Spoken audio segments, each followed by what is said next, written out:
I'm part of the United States Special Forces, the Green Berets, and have been for several years now. In my tenure, I've deployed multiple times to Afghanistan, Iraq, a few months in Syria, several African countries.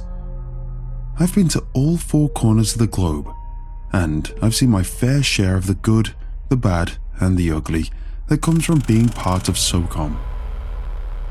I've got plenty of stories, some more interesting than others, but almost all of them are heavily classified behind red tape that will never be declassified until I'm dead and gone.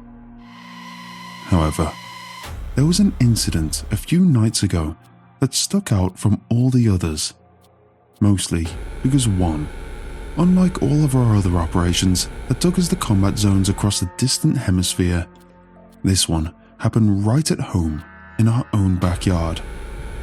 The enemies weren't a foreign proxy, a group of insurgents. It wasn't even human. Stuff from that night is still weird, and it's not like Command is going to give us any answers. It's the reason I'm bypassing everything I've been told, disregarding and putting my ass on the line, even if I use false information and withhold names. Plenty of innocent people have died, as you'll find out. An upper command would sooner bury it than acknowledge the deaths and give their families closure. I don't have all the answers of what happened in that Western Tennessee National Park, but I do have enough to let people know the truth. Semi-truth anyways. For safety and privacy purposes I stated previous, I'm withholding a lot of personal information such as names, exact locations, and unit information, referring to smaller stuff that I don't think even the scary three-letter groups could really trace, even if they cared. I hope they don't. Like I said, I'm part of a SOCOM Green Beret A team. You all know who the Green Berets are. You should. My team is nicknamed Raider, a general theme in our company, naming things after warrior culture-esque terms. Raider, Artemis, Barbarian, Centurion, etc. It's a 10-man element. The team lead, a way too salty Georgian captain with a warrant officer, a medic, a comm sergeant, and 6 weapon sergeants. Our captain decided this way was best. Considering we're all in one piece after our last mission, he was right. Our weekend was calm and boring as we rotated on QRF, Quick Reaction Force, for the month. QRF means that if someone, somewhere, needs the green-eyed boogeymen of the Western world, we were ready to kit up and be there at a moment's notice. It just so happened, right when some of us were getting ready to head to the bar and have our 2 singular authorized beers of QRF month, we were called. When we raced back to our COP and got our stuff ready, the captain came with some surprising information. We'd be able to probably make it back for those beers, because we were heading to West Tennessee, of all places. We didn't know what the status was yet. Command didn't give us any information, what the OPFOR was, what weapons they had, what the layout of the area was. Nothing. But being QRF team, Raiders still kitted up, and we were at the HLZ in less than 20. While we waited for our transport, the captain finally got some information. Apparently, a facility in the middle of uninhabited, restricted woods of a national park had activated a distress signal. The woods it was situated in was a large national park in, like I said, Western Tennessee, with a long history of disappearances on its now frequently closed and blocked off trails and campsites. This raised a few questions. What was this facility? Why was it in a national park? What happened to need to roll out the angriest Green Beret team this side of the East Coast to act as its backup? Why were we going there when in an hour, someone in Libya or someone across Eurasia might need us to back them up? The captain acknowledged all of these questions, but assured us that's all he knew. He's been with our team for years now, several deployments to the box and back, and he's always been straight with us. It's how we knew he was lying. Our transport finally arrived. 160th SAW, Night Stalkers, an aviation unit that's been around for nearly 40 years, having dragged every single kind of SOCOM unit to every single part of the world. We expected the Black Hawk they brought, but the armed escort of 2 birds that came with them was a surprise. We were in domestic America. We were going to Tennessee. Why were they here? Even with the Night Stalkers flying at top speed across several states, it still took a couple of hours to reach our landing point. The inside of that bird going full throttle was deafening, even with the electronic headsets we were sporting. It was ear-splitting. And yet, while sitting next to the captain, I could tell he was speaking to someone on a different frequency. This was off, because normally he'd go to the comm sergeant and have to use the radio. But he had a side channel filled in his radio, talking to someone, writing down incoming information. I was able to peek over and saw some of the things he was writing. Mascal, close quarters Op 4, no Blue 4 on X. The birds touched down in the middle of an empty parking lot, outside of the local ranger station. We filled out to the open area. The birds took off. The captain chimed in on our team net. Raider Romero, this is Raider Lead. Get on the net and have them hold orbit in case we need close air. Break. He then broke transmission and talked to us. All Raiders hold outside and take up security. I'm gonna get the damn Ragnar. Prepare for a hasty-ass ramp brief. I just got more information. We all took positions behind some of the parked vehicles the Rangers would use. Just to clear things up, our team was outfitted with GPNVG, also known as quad nods, 4-barreled night vision optics that provided an almost daytime-like view of our surroundings. Couple that with our PEQs mounted on our rifles, allowing us to see and shoot anything at night. As the military says, we own the night. The tree line in front of us was lit up like a goddamn operator rave party as the captain walked back, nods down as the ranger currently on shift followed him. He keyed into our net and we could hear him through our headsets.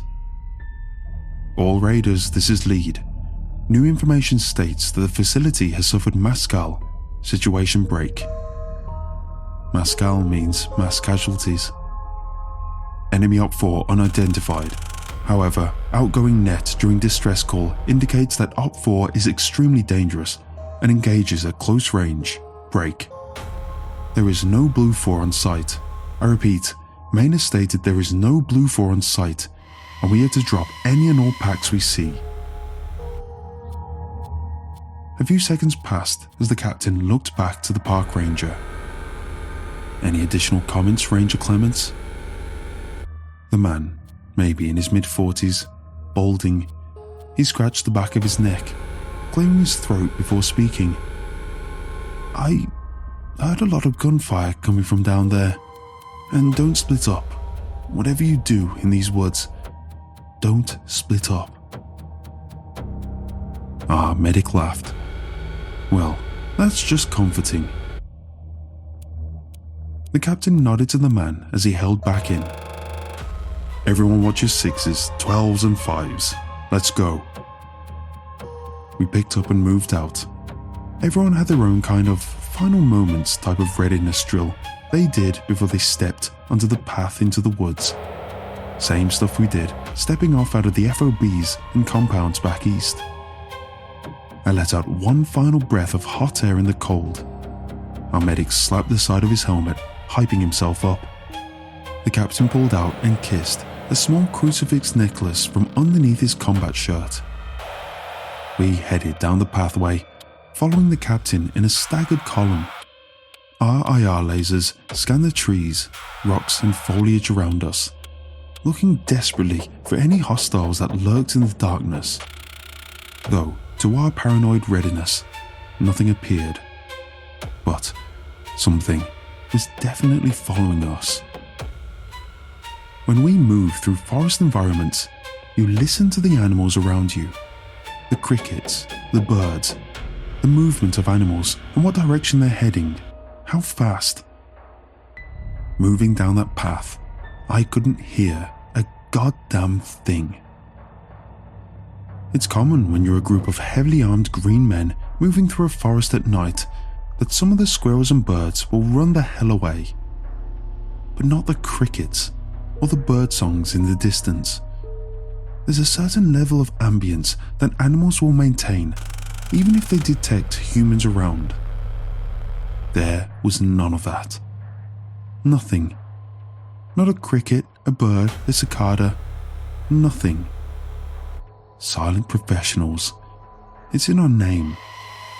So, when I could hear a friendly 10 meters ahead of me breathing as we moved through that dead forest, it told me that something else was here in the woods with us, a predator, and that the forest was more afraid of it than us.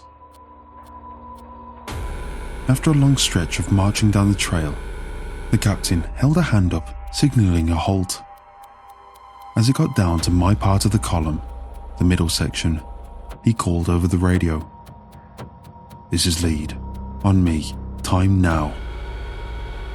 We quickly rushed up to what we saw was a metal chain link fence. 4 of our weapon sergeants and the medic took up security covering the woodline behind us as I and the other remaining one went up to the gate with the captain. The Barks trail carried on for a few more meters before stopping dead into some trees. The dirt path broke off and formed a gravel one that led into a sectioned off area behind a chain link fence and gate. No trespassers sign hung high, and just beyond the gate we could see a small guard shack. The captain tried to signal whoever might be in there by switching on the surefire tack light on his rifle, shining it and lasso waving it all over the booth. However, upon stopping and centering on the doorway, we saw a large amount of blood splashed on the back wall and pulled over the room, an arm laying halfway out the door frame. The captain looked to the other weapon sergeant with us. "Get your kit." He nodded, slinging his rifle as he dropped his assault pack, digging out a small pair of bolt cutters. Each of our weapon sergeants carried a different loadout depending on what we needed. One could be a gunner, another's a grenadier. I can't name him, but Breachman, as I guess I'll call him, always carried a breach kit, just in case. He walked over to the lock, but just as he got the blades of the cutter around the lock, we heard it. It sounded like it came from everywhere, and yet far away at the same time. Maybe it was the echo of the forest, or maybe something attributed to its abilities. It sounded like a woman, yelling in pain, in agony, and yet the voice was half gargled, like it was morphed with that of a dying animal, as it had an underlying low-tone pitch beneath it. It got under the skin of everyone. Those pulling security immediately jumped, scanning left, right, up and down. Hell, even the medic, big stocky dude, grew up in Brooklyn, played football before he joined, meaning he was as yoked as all hell when he got to our unit. The guy who once stuck his finger into a man's neck to plug his blood looked around nervously. The hell was that? Our weapons sergeant with the M46 shook his head as he scanned the far-off terrain, muttering in a low voice. Some horror movie nonsense right now. I remember holding my rifle's grip tight. Everyone was equally unnerved. Everyone. Except the captain. He just told us to press on. For goodness sake, loosen your jockstraps. Let's go. He snapped the lock off. Immediately, the captain and I moved in and cleared the small booth, as 2 more weapon sergeants and our medic took up covering down the gravel road. It was a guard, no name tape or company logo, decked out in a black plate carrier, the plate carrier of which had been torn into as a large hole covered the entire area of his solar plexus, which was now fragmented and broken inside of his mulched upper body. No bullet entry or exit wounds, just a large stab wound that looks like he got ran through by a damn lamppost. My breath still got caught in my throat as I grunted to clear it. The captain stepped out of the small booth, spitting hard into the grass, shaking his head. The medic prodded him. "What was it like?" he grunted, walking to the front of our formation. "Doesn't matter, Doc." We formed up and moved down the gravel road in a wedge column. The captain and the 3 weapon sergeants in the front wedge, the medic, me, and 2 other weapon sergeants in the back one, the comm sergeant in the middle. We entered the facility lot. Immediately, the comm sergeant linked up with the captain, and I could hear him alerting Maine. "This is Raider.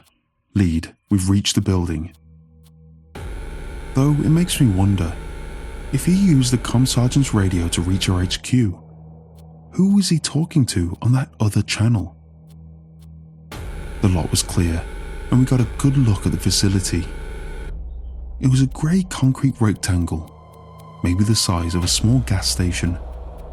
Floodlights mounted on the bottom illuminated the gravel lot up to the dense, shadowy wood line that laid just beyond the chain link fence.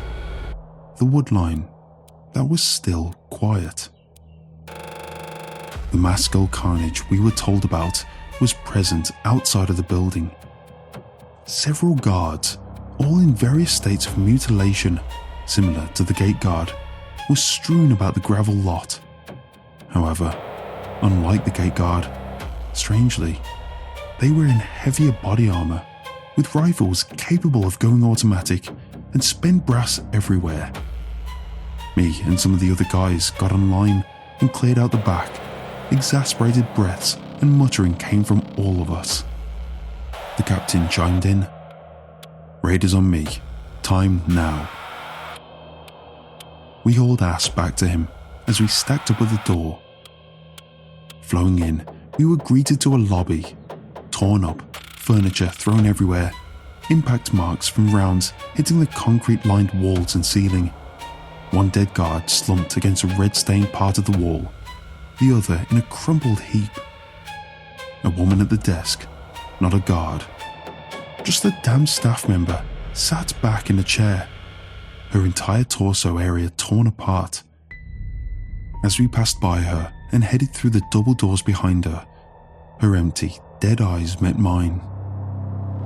The comm sergeant eyed her as well as we moved for the door. "Sir, she was unarmed." "I can see that. Keep chatter to a minimum." We cleared through the double doors to be greeted by a porcelain hallway leading into a set of stairs heading to a sublevel. The entire surface, ceiling, walls, floor was lined with ceramic white tiles. Ceramic white tiles that were like the rest of the scene so far, stained with blood, guts, and even brain matter of the unlucky guards laid out all the way down the stairs. I counted 8. 17 so far. A flickering light could be seen through the wire glass windows of the double doors at the bottom. The captain ordered us to flow in through both sides. We did. Pushing in, we could see we entered into a T-style hallway. It gets a bit complicated here. Either end of the T ended, while the middle one shot forward far down into the hall, leading into 2 reinforced blast doors at the very end. 2 immediate labs on either side were reinforced with more wire glass, and despite several crates, impact marks, bullet holes, and even holes made in the glass, they held. "This stuff can't be ballistic glass," our comm sergeant muttered.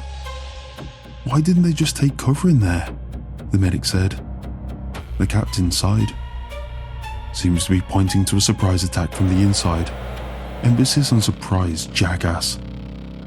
The medic fired back. Well, sure, but it's just a door. While the hallways outside were a mess of blood, gore, guards thrown around as they were ripped apart, creating a mess of bodies, weapons, and more spent brass. The lab techs had their white coats stained with their own blood. My blood, and I think everyone else's, started to run cold as the pieces came together. Whatever killed them did so indiscriminately. We formed a rolling T heading into the hallway. I was on the right, with the gunner taking center, and another guy on the left. The captain pushed forward, leading us from behind. The window labs ended halfway, with two solid white doors near the double doors at the end on either side, leading to closed-off labs. The captain had us pull guard on both of the side doors as the gunner aimed back down the hallway. Everyone else took up security wherever it was needed. The captain eyed the door, feeling the cracks and lines of the blast door, looking for gaps that didn't exist. Blood had slowly leaked from the bottom, causing him to pick up his boot and eye it. And yet, no openings existed. An electronic pad was positioned at the right side of the door. The captain eyed it. It was a hand scanner. I didn't even think those actually existed. He jumped on the private frequency I keep mentioning. I'm at the doors. Yeah, at the far end. There's a hand scanner. He waited a few seconds of deafening silence. He made an internal chuckle as he walked over to the dead body of a guard, kicking its arm. Got one right here. I'm sorry, repeat last? Alive? He rubbed his face, cursing under his breath. Damn. He shook his head, turning on the white light of his rifle and scanning the corpses. This place is a goddamn slaughterhouse. How am I going?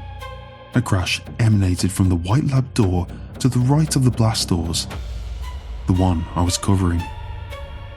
Everyone paused for a second as the second weapons sergeant aimed his laser at it. The captain turned his head, aiming his laser at the door as he approached. Might have one, or might have up four. Wait, one, over. The captain formed up as the first man in the stack, an unusual practice, but everyone else fell behind. I was the second man. Two more made third and fourth. A weapons sergeant felt the edges of the door, then tried the handle. Locked. Him trying the handle must have alerted whatever was inside, because a voice bellowed out, I'm in here. Please, I'll let you in. Just don't shoot.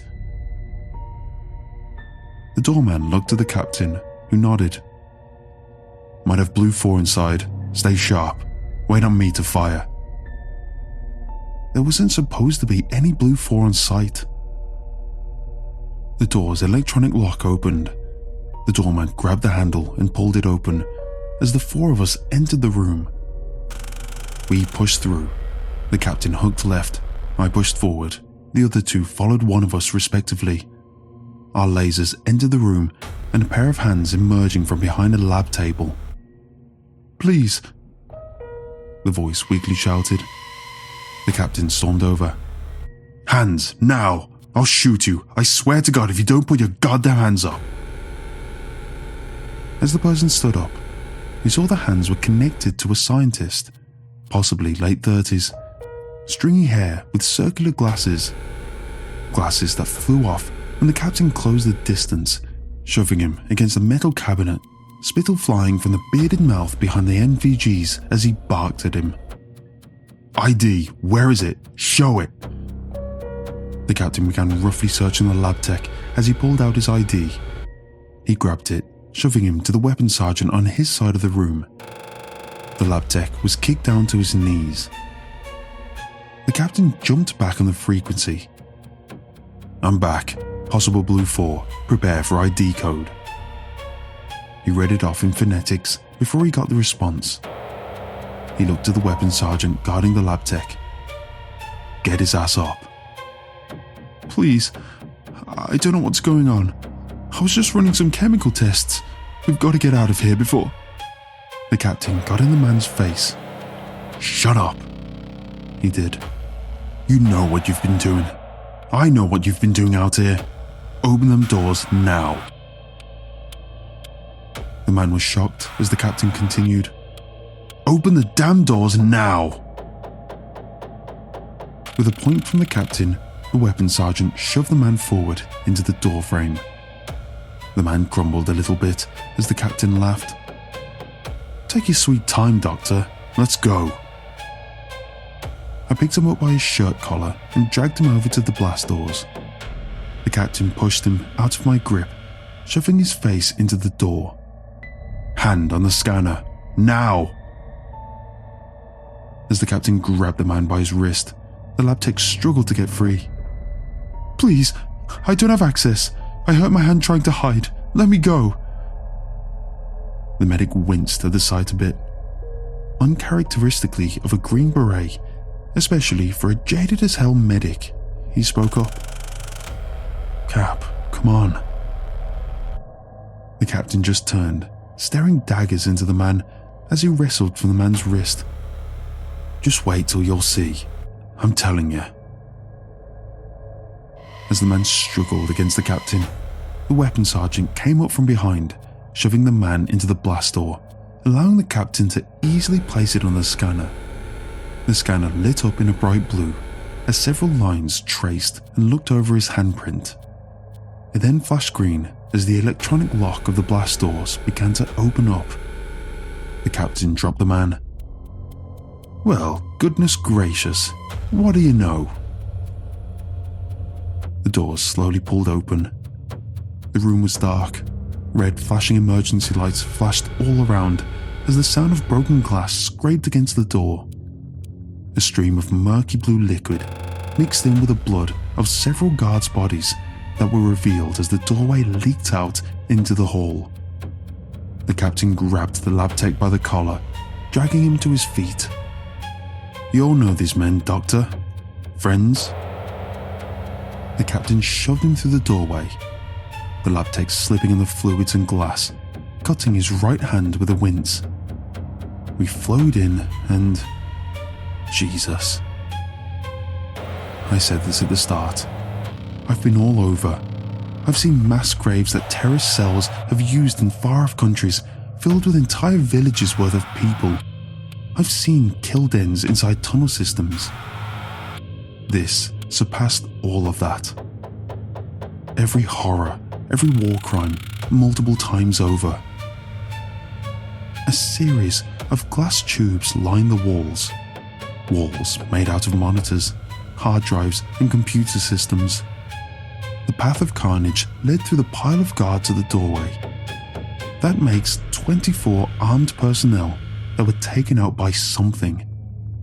What really bothered me was that in those murky, green and blue glass tubes, as big as a refrigerator, connected to a port at the top and bottom, tubes and wires inside connecting to. The captain shoved the lab tech into a glass tube. The pop of the man's nose echoed off the empty area as he grabbed his nose. Well, Doc, which one was it? Which goddamn tube? Tube? What was he talking about? How did he know? Who was on the frequency? The lab tech spit out blood, leaking into his mouth as the captain, standing at 6'5", a giant, even amongst his team, brawny SOF operators, picked him up by his collar of his blue undershirt. I don't... Two weapon sergeants ducked out of the way as the captain got in his face, shoving him against the left side wall, causing the monitors and computer systems to beep and light up. Oh, you don't know? And yet your little hand opens the room that you didn't have access to. He roared, abandoning all silence and discretion now as the man began to sputter and sob. Please, I... The captain gritted his teeth. He quickly flipped up his nods and stared daggers into the man's soul. How many people did you snatch off that trail? How many? What kind of butchering you do to those kids before you stuck them in there? Which one escaped? Kids. Butchering. Something in my mind stopped, and I switched on my rifle's tack light. A heavy pit in my stomach formed as I flashed it on the tubes. There were people in those tubes. They were people. Wire and tubes now poked into see-through and murky flesh as the bodies of the kidnapped floated, mutated, dissected and changed. One person's skin ran reptilian-like up their left arm, before merging with a strange gaping hole in their chest, their skull protruding out of their skin in their head.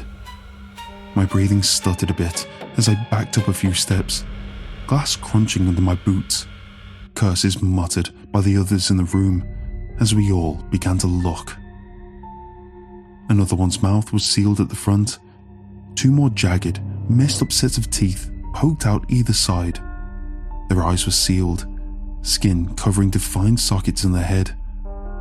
The medic flashed his on one where their spine stuck out through their back. The vertebrae was larger than a normal person's, the bones sticking out inches longer in some areas. Jesus, man, this is...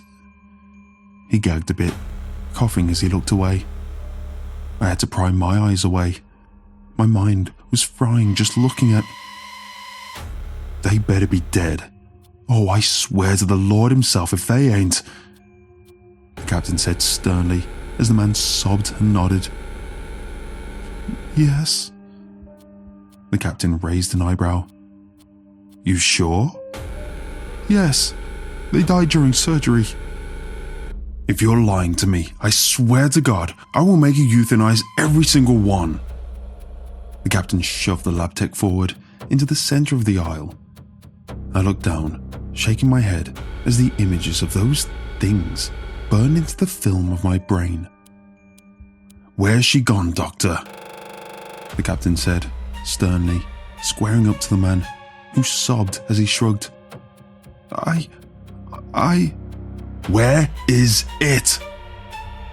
The man continued to cry. He escaped. He killed everyone. He cut through the guards. He cut through everyone. All of my friends. This caused the captain to nearly bust a blood vessel from the look he gave him, balling up his fist and driving the arm and knuckle of his ugly glove into the gut of the lab tech. This caused the smaller, weaker lab tech to buckle over, dropping to his hands and knees, now favouring an injured hand and probably a burst spleen. Your friends? Your friends? You mean the friends that kidnapped a 22-year-old girl and a 14-year-old son and turned them into monsters? What about them? This earned only more sobs from the lab tech as the captain turned, hands on his hips as he scoffed. He looked at the medic, who only stared back through his notes. The captain turned to look at him. You got to the count of 10, and if you don't give me a single whereabouts of this thing, I will start grabbing tools and cutting your little Weasley ass up like you did to these kids. The captain loomed over the man, grabbing him by his hair. Sir, please, the lab tech pleaded. 1, 2, 3. The captain counted. Some looked away, others shook their heads. There wasn't a man in the room who wouldn't do what he did right now after seeing them. It's in the woods. You heard it. It did its freaky yell just like 10 minutes ago. The captain laughed, letting go of the man's hair as he whipped his head forward. Y'all hear that? It's in the woods. He pulled out his M17, his 9mm sidearm, pulling the slide back a bit to make sure it was chambered. 4, 5, 6. The man stood up, and at this point, I kicked out his extended leg, dropping him back to his knees. The man looked at me, then at the captain. You can't do this. This is illegal." Before the captain could finish his count, we heard it. It echoed all the way down the facility halls, reverberating off the glass tubes in the room. That half-feminine, half-monstrous cry. Except this time, it didn't come from far-off mountains or trees. It came from the stairs. Then the lights went out. I don't know if it was prior damage to the facility or electric works or something else, but they zapped out. The lights in the halls, the lights in the stairs, the lights in the room, the electronics, the lights in the tanks, all of it. He cried out again, and this time, I think I heard it say, "Help me." Anyone who had their nods up flicked them down. All of us trained our lasers down the dark hall beyond the door. The slight shakiness of all the green lasers told the same stories. All of the death, all of the stuff in the tanks. It had everyone spooked. The captain came up alongside me, and the medic, he looked back to the lab tech. "You run, you die." The man swallowed and smothered his misery. I know. The captain corrected him in a low tone. "No, you really don't." The creature cried out again. "Help me." The sounds of something hard impacting the tile floor sounded out as it approached us through the dark abyss. More footsteps, then another cry. "Help me." The gunner let out a shaky breath as he cracked his neck.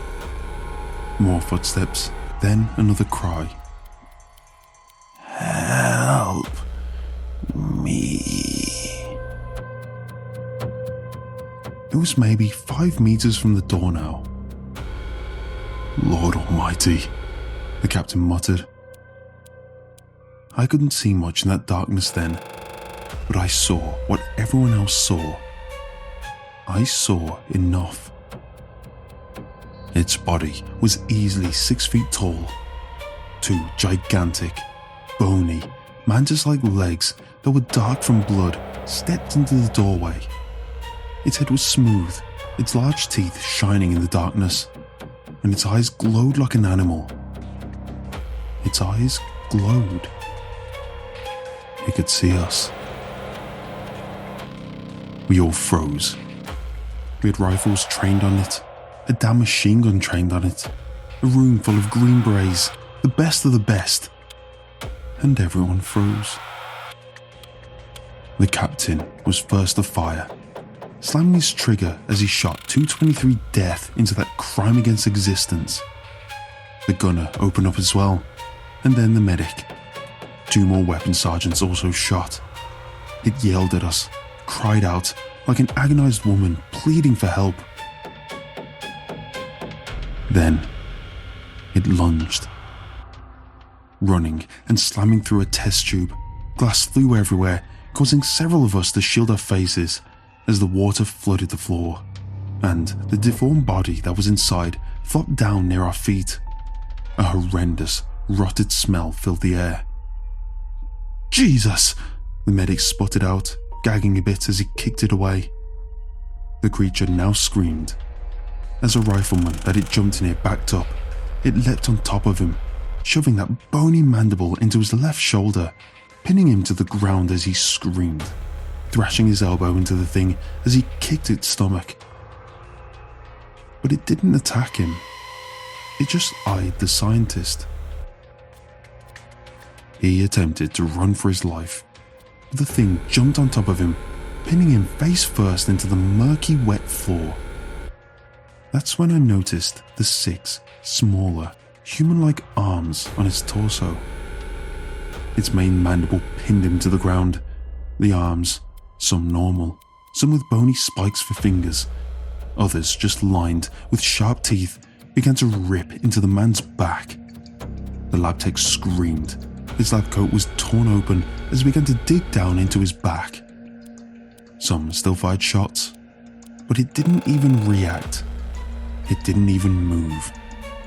Just continued to tear into that vile but poor son of a gun. The captain's voice lit up the comms as he and the medic rushed to pick the man up and heave him on the captain's shoulders. "We can't engage him here. Outside, now." He was right. It thrived on close quarters. It ran guys through before they could pick it apart. We all ran, nerves shot, weapons hot from firing into a thing that didn't react. The power off, so we couldn't close the blast doors. All we could do was run. I nearly slipped on the glass as we booked it out of there, firing some desperate pot shots into the lab with the gunner. The lab tech's screams echoed throughout the hallway as we booked it up the stairs. It was gonna be done with him soon. The gunner and I covered the captain as we broke out into the open air, the smell of rotten death replaced by the open piney air of the forest.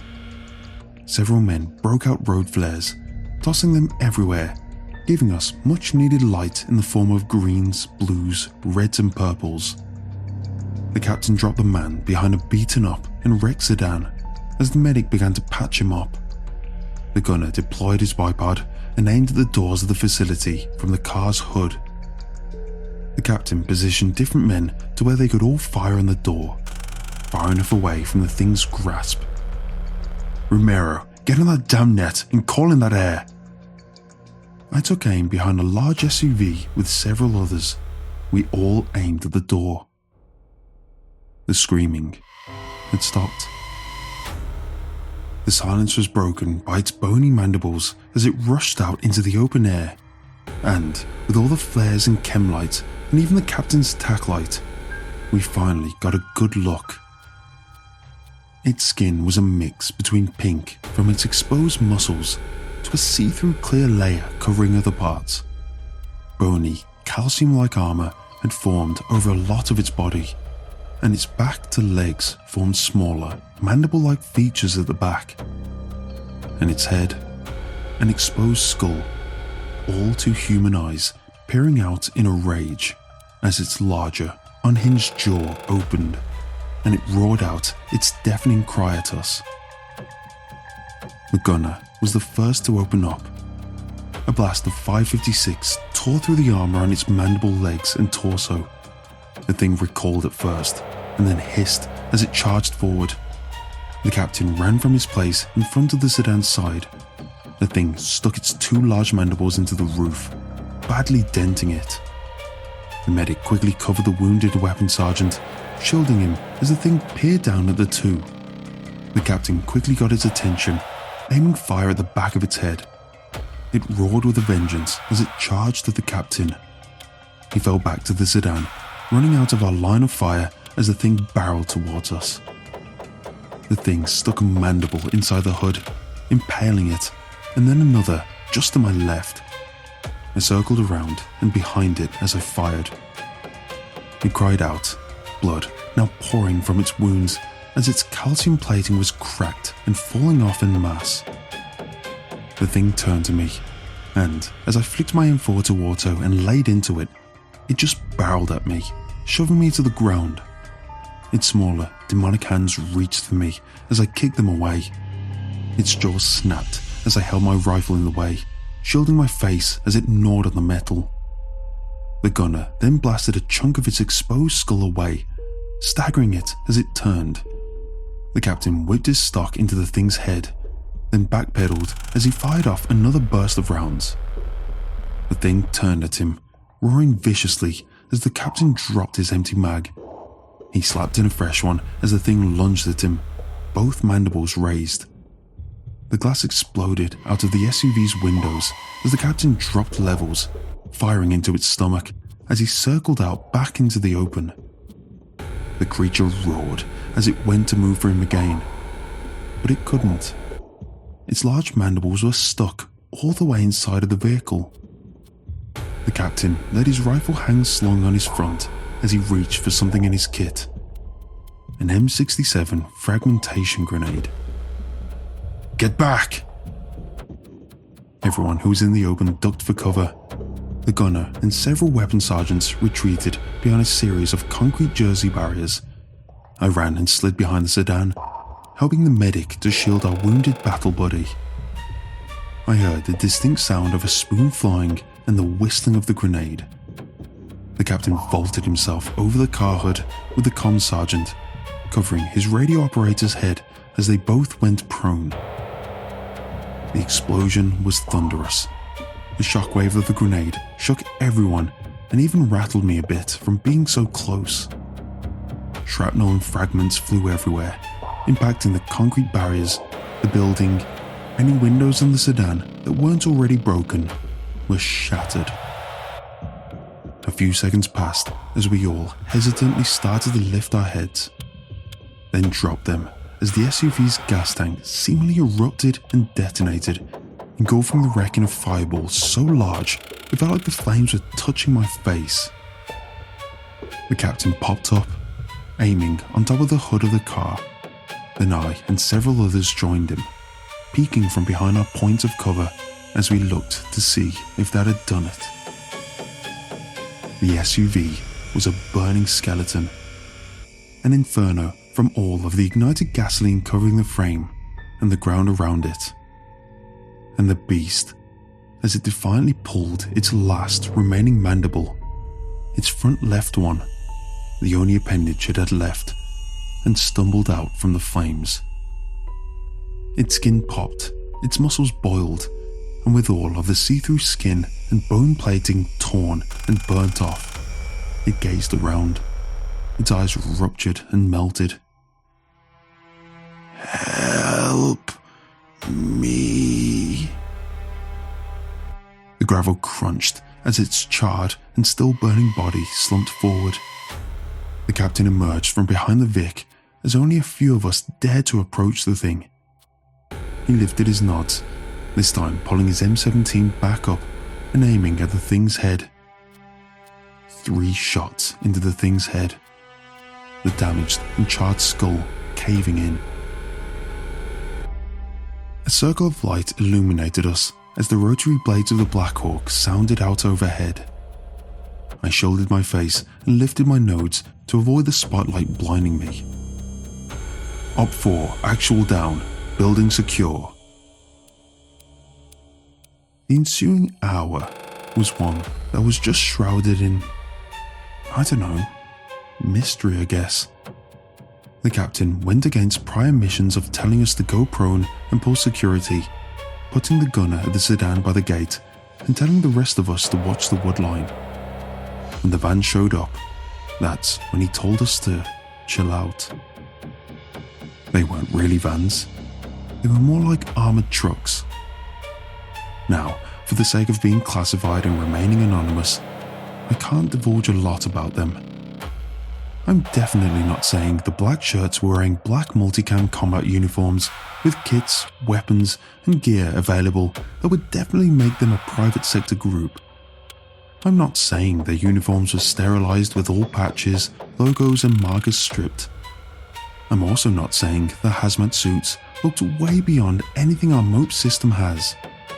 I'm not saying they brought several metal cases in from their armoured Vics, and I'm not saying they brought in advanced surveillance drones with them. I will say, they weren't really hostile. Damn, one even offered us a cigarette. The bird landed at the opposite side of the building, the open lot where they eventually told us to head. We prepared our guy for casevac on a litter with a Black Hawk and loaded up as the captain finished talking to some guy in a suit. He was much shorter, maybe 5'8". He bore the look of a younger, but still weathered man. His hair was slicked back and had a hard part. A slight bump underneath his sports coat told me he was armed. The captain eventually joined us as soon as the aviation crew shut the door. He popped his helmet off, much to their anger, and slumped back in his seat. When we touched base and got back to the COP, our sister team, Artemis, replaced us on QRF. I've been thinking about this for days now, about what those people did to them in that lab. What the captain said. They kidnapped them, cut them up, changed them. All for what? Some sick fantasy? Who even owned the lab? There were no US markings, no logos, zip. Like I said before, there's still a lot I don't know. But what I do know is that those guys got exactly what they deserved. That thing, crying out for help, pleading for us to make its suffering end. The more I think about it, the more it makes me sick. I don't know who the hell those guys were that relieved us, but they didn't have any markings. Some of them were speaking German, if my memory serves. But whoever they are, I hope they learn from their mistakes and never tamper with that evil again.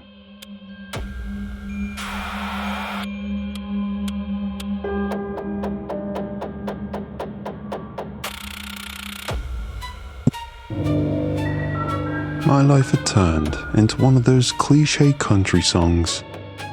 I was divorced, broke, unemployed, and annoyed at the world. 5 years down the drain with a woman I thought I'd spend my life with, only to come home one day to find her already packed and halfway out the door.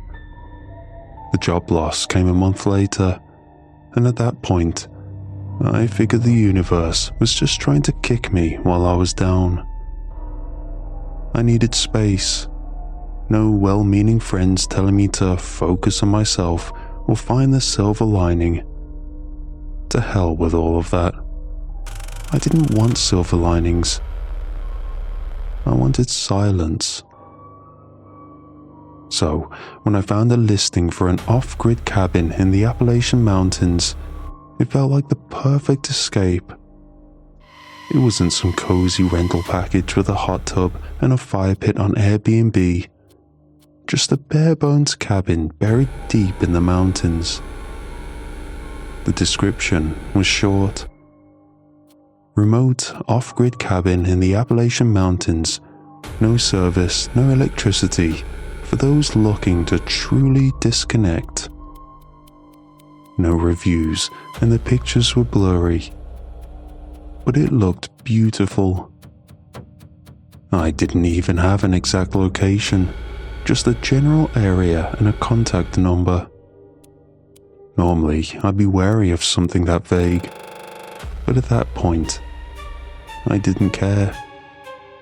I booked it for a full month. The guy who owned the place was weirdly insistent that I couldn't drive there myself. He said the trails were too easy to lose and that GPS was useless that deep in the mountains. Instead, he arranged for a local guide to take me up. It made perfect sense. Mountain roads, rough terrain, the risk of getting lost.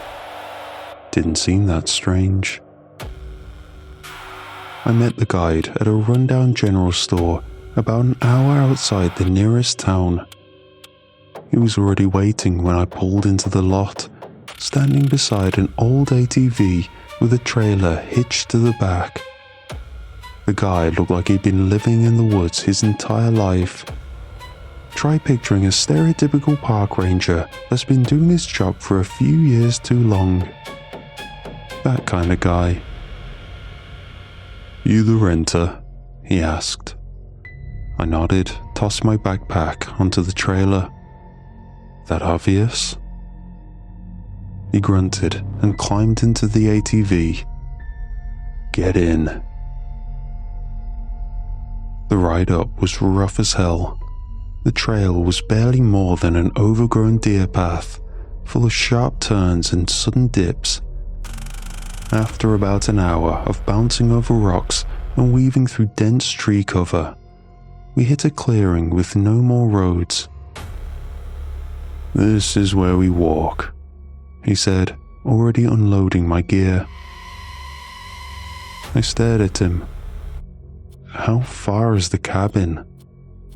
few miles. I grabbed my bag, adjusted my jacket, and followed him into the trees. The hike took another hour, and the deeper we went, the more I realized just how far removed this place was. There truly was nothing here, just solid forest pressing in from all sides. I expected to hear birds, bugs, maybe a distant stream. But at some point, the woods got quiet.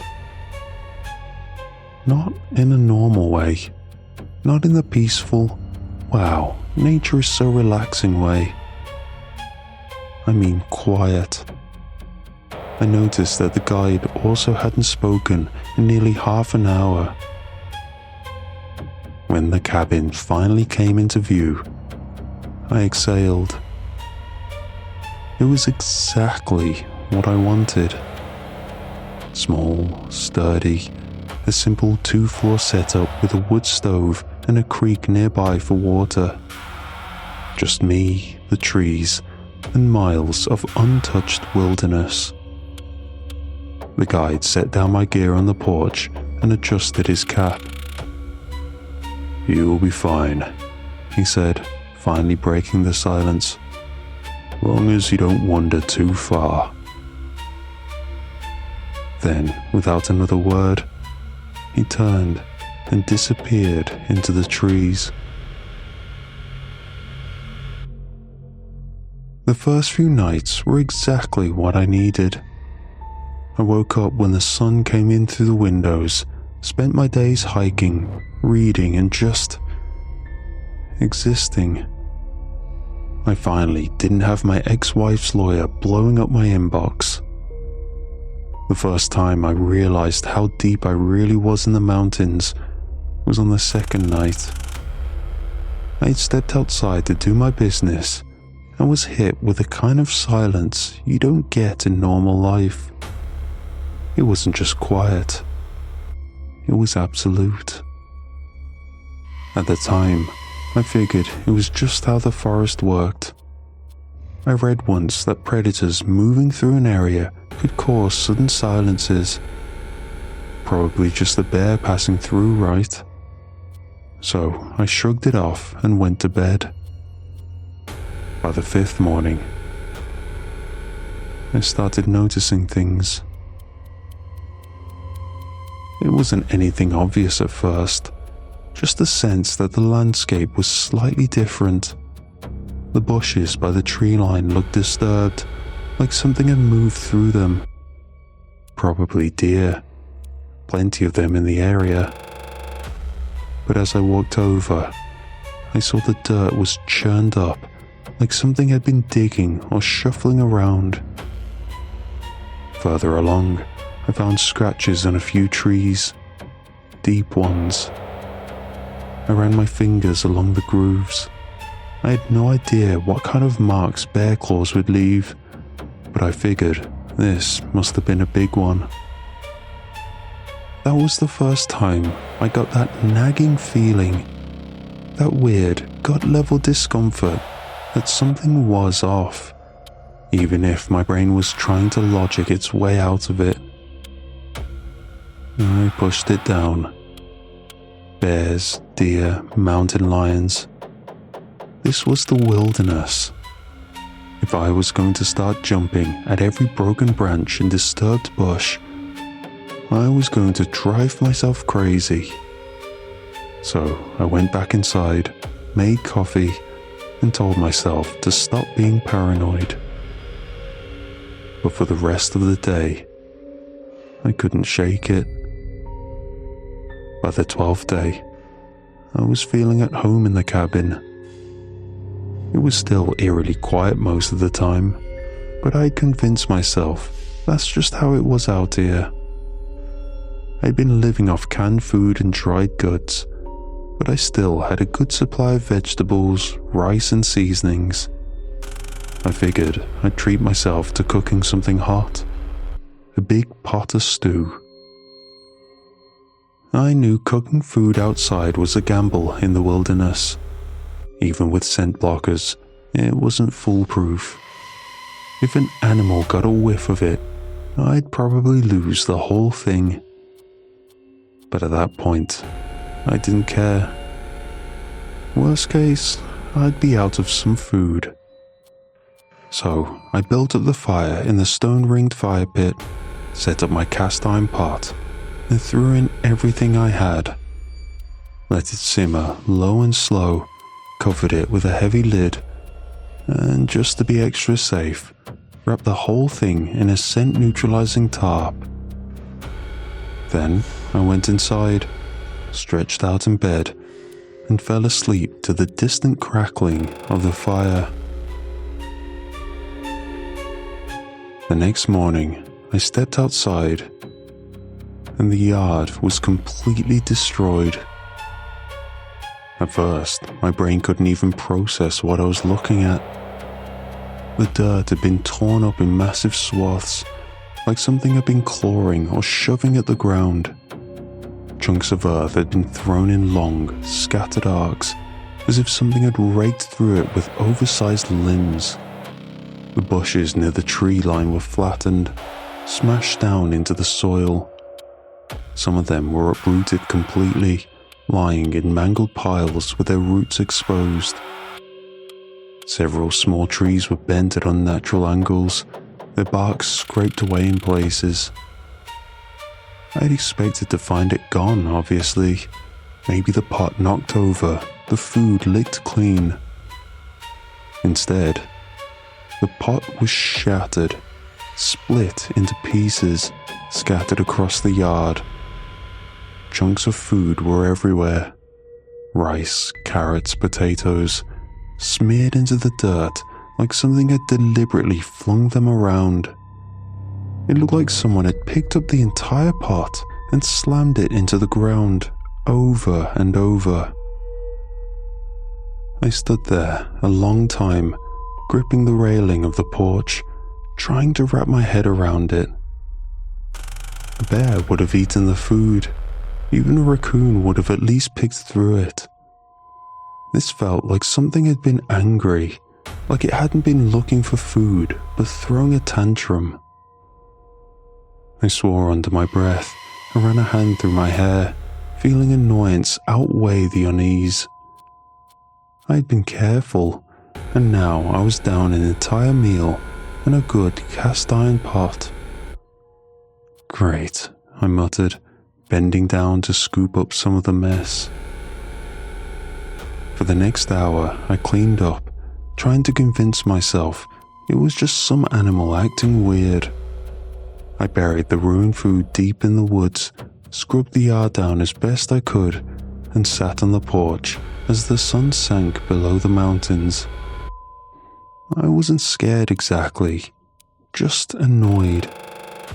The whole thing felt like some bizarre prank, except there was no one around here but me. Whatever had wrecked my yard, thrown my food around, and smashed my pot had done it for no good reason, and now I was down a solid meal and cooking equipment. I sat on the porch for a while after dark, sipping from my flask, staring out at the tree line. The night air was cool, the forest stretching endlessly into blackness beyond the dim glow of the cabin's lantern. I tried listening for anything. I laughed dryly, shaking my head. That's what I thought. I spoke into the silence before finally heading inside. I bolted the shutters, stoked the fire, and crawled into bed, still smelling the faint scent of stew on my hands. And then the noises started. It wasn't loud at first, just a faint disturbance, something pressing into the earth outside the cabin. A long, dragging sound. I lay completely still, eyes locked on the ceiling, heartbeat picking up. Another step, then another. I wasn't just imagining it. Something was walking through my yard, In all my nights I'd spent here, I had heard nothing come this close to me yet. The weight of the footsteps was deep, solid, not a small scavenger, something big. I strained my ears, trying to track its movement. It wasn't the erratic rustling of a hungry animal. It wasn't snuffling through the dirt looking for scraps. It was just walking. I swallowed, forcing myself to stay calm. Of course it was back. Whatever wrecked my yard last night was probably checking for more food, but there wasn't anything outside this time. I smirked to myself, rolling onto my side and pulling the blanket up. Joke's on you. I closed my eyes, listening as the footsteps circled the cabin. Closer now. The slow, steady crunch of something huge pressing into the soil. Then, for a long moment, there was nothing. So, I fell asleep. When the sun finally climbed over the mountains, I was itching for answers. I grabbed my boots, stepped outside, and just stared for a second. There, pressed deep into the damp soil, were tracks. At first I thought they were hoof prints, maybe from a deer or an elk, but as I crouched down, my stomach tightened. They were massive and wrong. The spacing, the weight distribution, they weren't four-legged. Whatever left these tracks had been walking upright, a bipedal. I traced my fingers along the edge of one, feeling the way the dirt had been compacted, picturing the size of the thing that could leave prints this deep. My head buzzed with static. No, that didn't make sense. I stood up, scanning the yard, following the trail with my eyes. They led from the tree line straight to the porch. And then they stopped. Like whatever made them had just disappeared. That night, I didn't even try to sleep. I was done pretending this was normal. Whatever had been coming to my cabin wasn't just looking for food. It was looking for me. So, I stayed up, killed the fire early, doused myself in scent blocker, and sat in the darkness, knife in hand, waiting for it to come back. 1:43 a.m. The sound was distant, a rhythmic crunch of heavy footsteps pressing into the dirt. I gripped the knife tighter, barely breathing. It was back. The footsteps approached the porch, and then wood groaned under an impossible weight. Something was standing right outside. The floorboards creaked, a slow, dragging inhale. It was breathing. I could feel the weight of it through the walls, the pressure in the air, like the whole cabin was shrinking around me. I planned to peek through the window, maybe even step outside and see what it was. But I wasn't so sure in the moment, because whatever was standing on my porch wasn't a deer or a bear or anything else that belonged in these woods. It sounded huge. I stayed completely still, every muscle locked, gripping the knife as hard as I could. Then, just as suddenly as it had come, it left. The weight pulled away from the porch, the footsteps retreating back toward the trees. But I knew somehow that it wasn't really gone. It was just waiting for the right moment. I didn't sleep. I just sat there in the dark, staring at the door, knowing that I had no way out of these mountains until the guide came back. I should have grabbed my pack, walked until sunrise, and never looked back. But I was too afraid of getting lost. So, I made a plan. I wouldn't try to fight it. I wouldn't try to see it. I would just hide. The following night, I did everything I could to erase myself. I doused myself in scent blocker, rubbing it deep into my skin, my clothes, my hair. I piled furniture in front of the bedroom door. Not that I thought it would help, but it made me feel safer. Then, gripping the only weapon I had, a rusted hunting knife I'd found in the cabin, I squeezed into the wardrobe and pulled the door shut. I sat in the dark, knees to my chest, breath slow and controlled. And then, I waited. This time, it didn't make me wait long. At midnight, I heard it. It let out a sound like a hyena choking on its own laughter. Then, a loud bang. The door downstairs shattered inward, the whole cabin shaking from the impact. Heavy footsteps, wood splintering, furniture shattering. The thing wasn't searching cautiously anymore. It was tearing through the cabin, breaking things apart as it moved. A deep sniffing sound filled the air, dragging inhales like a dog trying to catch a scent. I pressed myself deeper into the closet, tightening my grip on the knife. The sniffing stopped. For a long moment, there was silence. Then, from just outside the bedroom, a heavy creak. It was at the door. I held my breath. I wanted to close my eyes, to squeeze them shut and pretend I wasn't there. But some horrible part of me needed to see it. So I shifted, just slightly, just enough to peer through the slats in the wardrobe door. And that's when I saw it.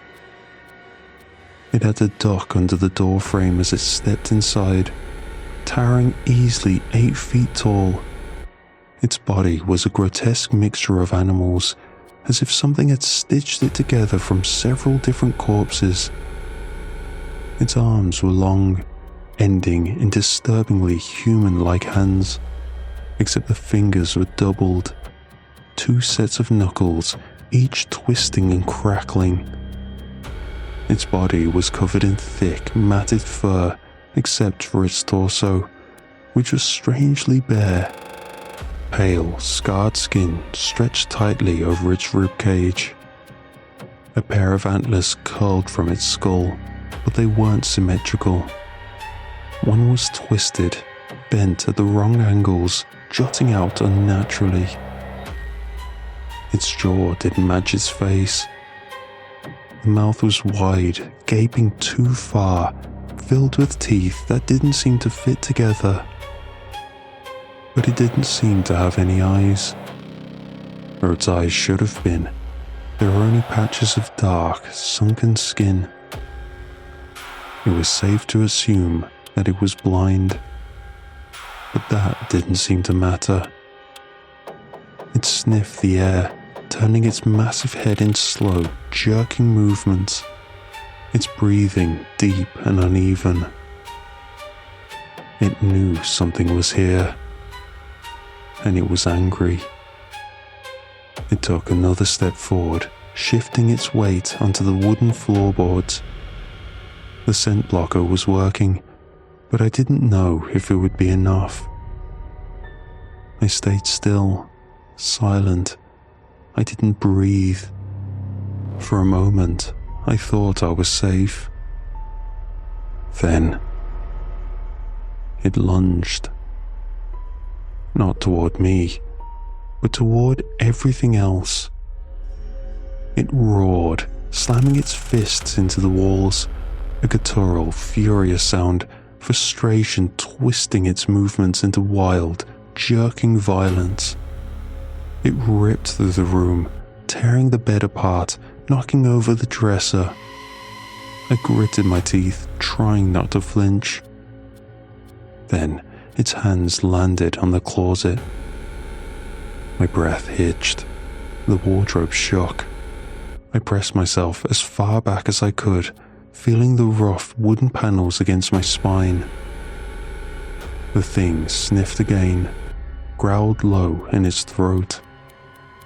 Then it shoved the closet over. I crashed to the ground, tangled in wooden fabric, my knife slipping from my fingers. For a single, agonizing moment, I thought, this is it. But as I lay there, frozen, waiting for teeth and claws and death, I heard it shuffle. And then, it left. I don't know how long I stayed there, lying in the wreckage, staring at the ceiling, shaking so hard I thought my ribs might crack. Eventually, the sun rose. I was out of the cabin before the sun fully broke over the horizon. No hesitation, no second guessing. I didn't care about my supplies, my food, or the fact that I still had weeks left before the guide was supposed to come back. I just grabbed whatever I could carry. My backpack, a flashlight, a knife, a bottle of water, and I ran. I didn't look back. If I got lost, so be it. It was better than waiting to get killed by whatever that thing was. All I knew was that I couldn't be there when night fell again. I tried to retrace my steps, following the same path the guide had led me down almost 2 weeks ago. But the deeper I went into the woods, the more uncertain I became. Everything looked different. The trees felt denser, closer together, their trunks pressing in around me. The light filtering through the leaves felt dimmer than before. I tried to focus, tried to match landmarks in my head. The rock formation, I'd passed that on the way in. That fallen tree, had it been on my left before or my right? Doubt crept into my mind like rust. The oppressive silence returned, and I thought back to that article I'd read, how the entire forest goes silent when there's a predator around. I wanted to believe it was an animal, a bear, a deer, a goddamn crocodile if that was even possible, anything but what I knew it really was. I wiped the sweat off my brow and kept moving. For whatever reason, it never showed itself during daytime. I walked for hours, the sun climbing higher in the sky, my legs burning from the effort. But no matter how far I went, the feeling never left. I was still being followed. Not hunted in the way a predator goes after prey. This was different. It was letting me tire out, toying with me. All I saw were more trees, and behind me, just at the edge of my hearing, that awful sound. One moment, I was forcing my legs forward, dragging my body through the thick forest, lungs burning with exhaustion. The next, pure survival instinct took over. Branches whipped against my arms, roots snatched at my boots. My breath came and went, my vision blurred with sweat. and still, the feeling of being followed never left. The sun was lower now, the trees stretching into elongated shadows, and just as I thought I couldn't take another step, I saw it. The break in the trees. Houses. I stumbled forward, my body moving before my brain could process what I was looking at. A small village. Old buildings, wooden storefronts, a few houses tucked between them, a church steeple rising in the distance. It wasn't modern. Not a row of houses with mailboxes and streetlights.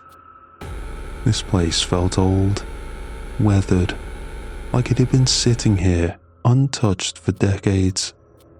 I didn't care how strange it was, didn't care how it wasn't on any map I had seen before. All I cared about was that it was civilization. I had made it. I was safe. Relief flooded me so hard I almost collapsed. For the first time in hours, I felt something other than sheer terror. I was out. I turned. I shouldn't have. I should have kept walking, should have run straight into that village, screaming for help. And that's when I saw it. Standing just beyond the tree line.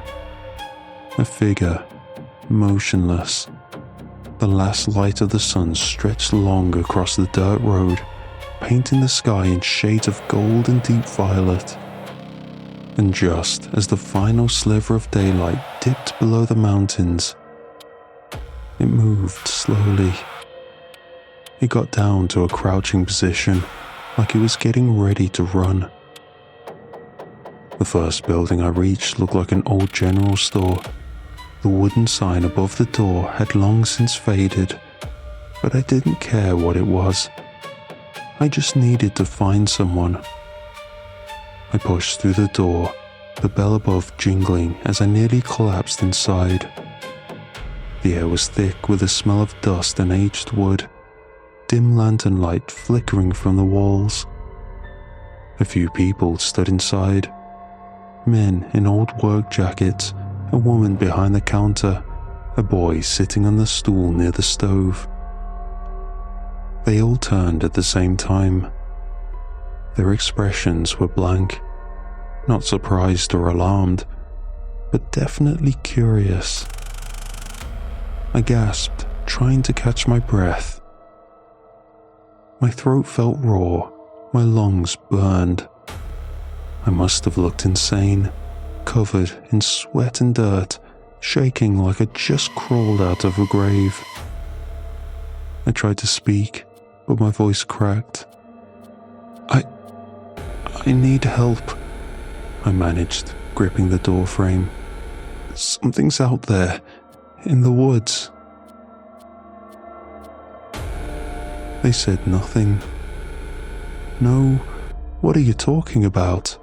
No, slow down, son. No, that sounds crazy. Just silence. Then, after a long pause, the woman behind the counter stepped forward. She didn't even ask what I'd seen. She just looked me dead in the eye and asked, calmly, carefully, "Did it follow you?"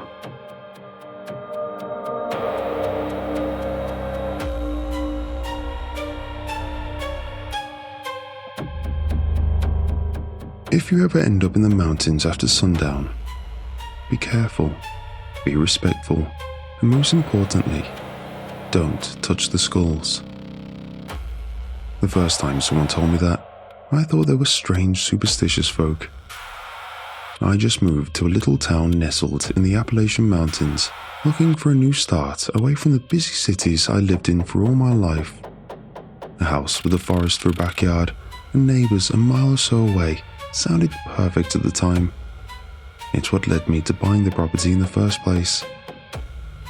Now, I think I regret that decision. Don't get me wrong, the house is nice. It has a few problems like a creaking porch and the kitchen's a bit too small for my liking, but it's cute. Quaint is what the realtor kept saying when she showed me the rooms, and I agreed with her. Even if it is a little small, the real selling point was the acres of forest that would be considered mine. I remember my first trip to the town at the base of the mountain, a small place where everyone knows each other.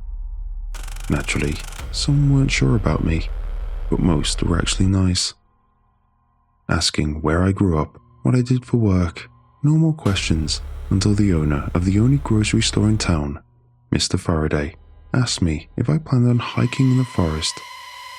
Well, yeah, of course. I think I laughed as he bagged up my groceries, eyeing me the entire time. Of course, silly question, he agreed as he handed me the bags, then continued. The forest is perfectly safe during the day. Just get home once the sun starts setting. You're asking for trouble with the wildlife, or you'll get lost if it gets too dark. Anything in particular I should worry about? We get black bears sometimes. Yell at them though, and they'll run usually. Scaredy cats, a lot of them, unless you find a mama. Moose, foxes, wild boars, wolves.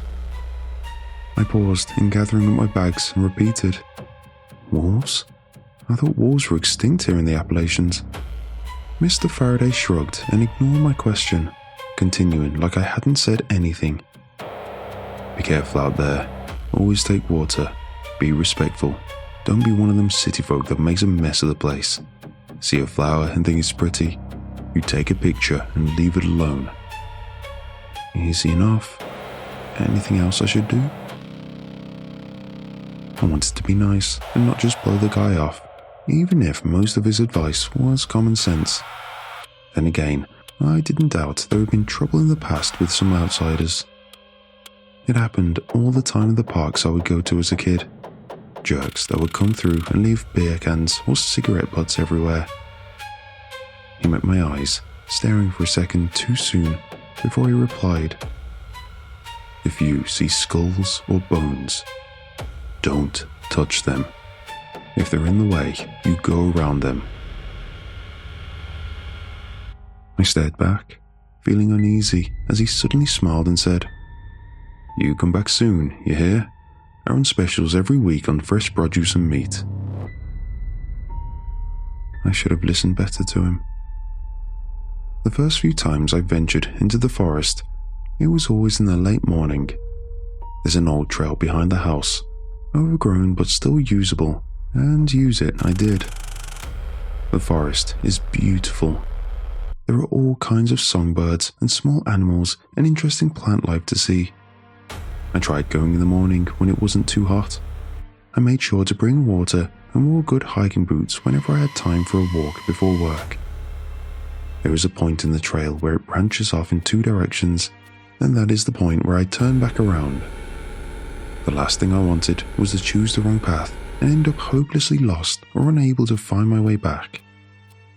Then work changed my schedule, so I started going in the late afternoon.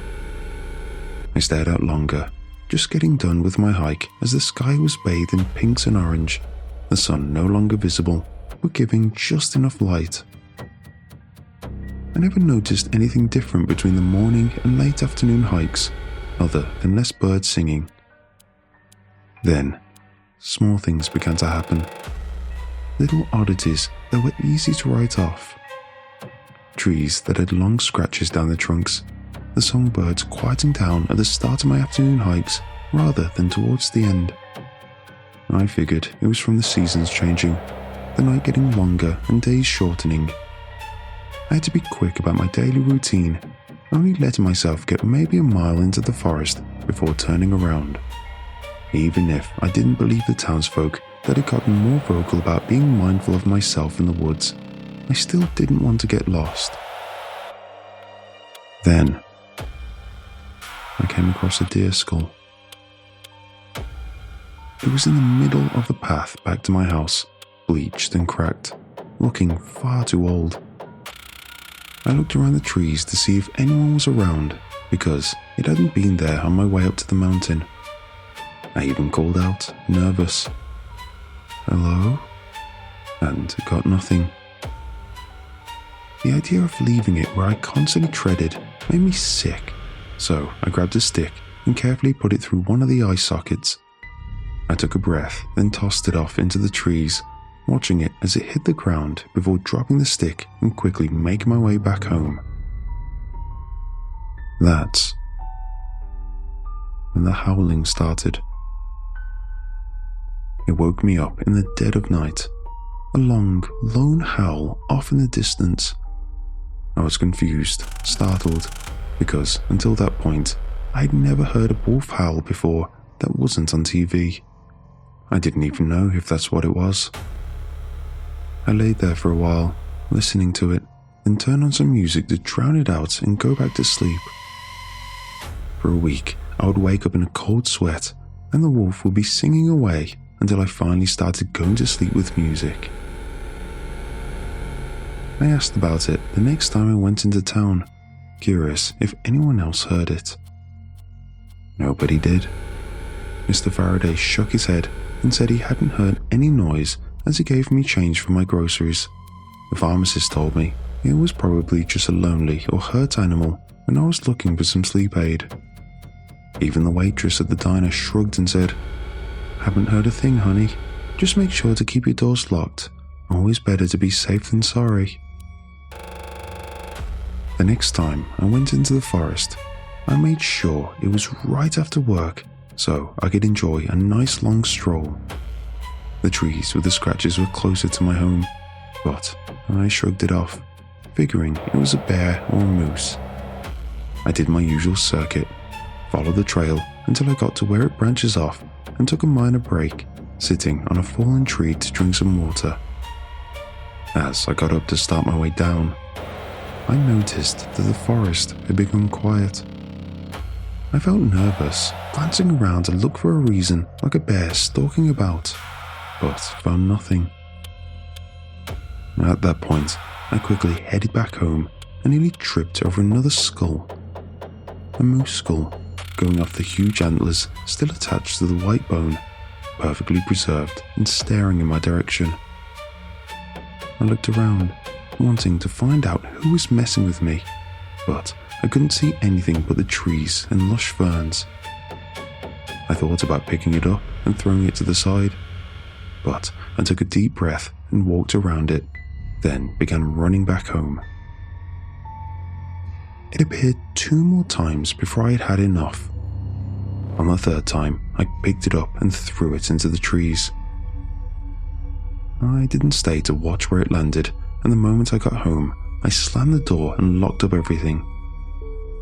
I was shaking, trembling in my kitchen after locking the back door and dared to look out the window. I didn't see anything, but I felt like something was watching me. A howl didn't wake me up that night. The sound of my porch creaking did. The groaning of wood had my eyes snapping open as my heart leapt into my throat. I laid in bed, unable to move when I heard a low growl near my window. The curtain was drawn, so I couldn't see outside, but I could hear whatever it was. The sound was that of an animal, but something didn't quite sound right. I tried putting my finger on it when the growling stopped for a second. Then a howl rattled my windows and my bones. I rushed to my bathroom, the only place in the house that had no windows, and slammed the door shut, curling up in the bathtub. I didn't move until my alarm rang at 7 and the sun was shining through the curtains. It kept happening. Every night the porch would creak, the growling would begin, then finally the howls that lasted until the sun came up. I had enough by the 4th or 5th night and drove back to town, functioning on a cocktail of adrenaline, fear and caffeine. I had to wait for the store to open, but the moment it did, I sought out Mr. Faraday, who was stocking some items on the shelves. He glanced at me and said, "You look like hell. If you need help sleeping, you should see a doctor. Something keeps showing up at my house. I think it's that wolf I was telling you about." He froze, a slight tremor in his fingers before he turned, calling, "Sarah, mind the front. I'll be back." He didn't wait for a reply, and instead headed to the back of the store, motioning for me to come along. I did so, following him through the door that led outside. Once out in the too sunny morning, he lit a cigarette and sighed. "I told you to mind the bones." I broke down at that point, lack of sleep leaving me without a filter. It kept showing up. I ignored it the first time, and it kept getting in my way. What was it? A moose skull. There was another skull 2 weeks ago. It was a deer, but I moved that with a stick. A shake of the head. "Still counts, son. What happened after you moved the deer?" I admitted that's when the howling first started, but it was far off in the distance, easy to ignore. Something that had him frowning, but not interrupting, until I finally asked, "It's not a wolf, is it?" Mr. Faraday looked at me for a long time, then stubbed out the cigarette before reaching for another one. "I told you what not to do, and yet you did it. Now you've got a mess to deal with." I opened my mouth, so ready to demand he answer my question, but he kept going. "Now, listen here, and you listen. You're going to buy some meat, the reddest, bloodiest meat I have, then go home and put it in the fridge.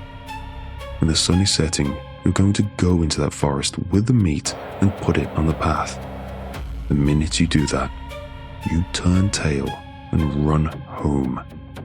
You don't look back, no matter what sounds you hear or feeling you get. You run and lock up tight. And it'll just go away? Just like that?" I asked, feeling a tiny bit hopeful. The next words dashed those hopes away. "Nothing is guaranteed, son. This is you trying to make amends. It doesn't mean you'll be forgiven." Anger boiled in me, and I snapped at him. "I didn't even do anything." He shook his head with a small frown and said, "You showed disrespect and acknowledged them. That's enough in a place like this." I opened my mouth, but he brushed past me and asked, "You gonna buy the meat or what?" I ended up doing so. I didn't know what else to do, and figured, why not just go along with it? I couldn't explain anything else, so why not try to make amends? I bought the bloodiest steaks I could and drove back home in a daze. I set an alarm to ring just before sundown and crashed on my couch until then. It was surreal. Walking out to the trail as the sun began its descent, I noticed that more and more trees had the strange scratches on them and shuddered at the idea of something, or many somethings, being so close to the house. I walked about 10 minutes up the path before laying out the steaks. It was disgusting, the blood collecting on the brown butcher paper, but I piled them up and looked around.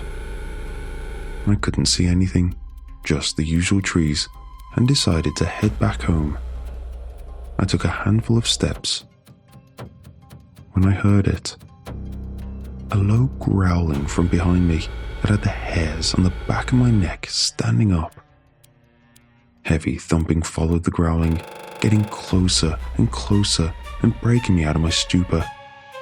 I got my feet moving again and headed back to the house as the sound of teeth ripping into raw meat met my ears. Once I was at the end of the path, my home in sight, I dared to turn my head before I ran back to the house, scrambling up the porch and barely slamming the door shut in time. It had been right behind me, following like an obedient dog. Only, it wasn't a dog, not even a wolf. I had to brace myself against the door as it slammed into the wood, growling and grunting.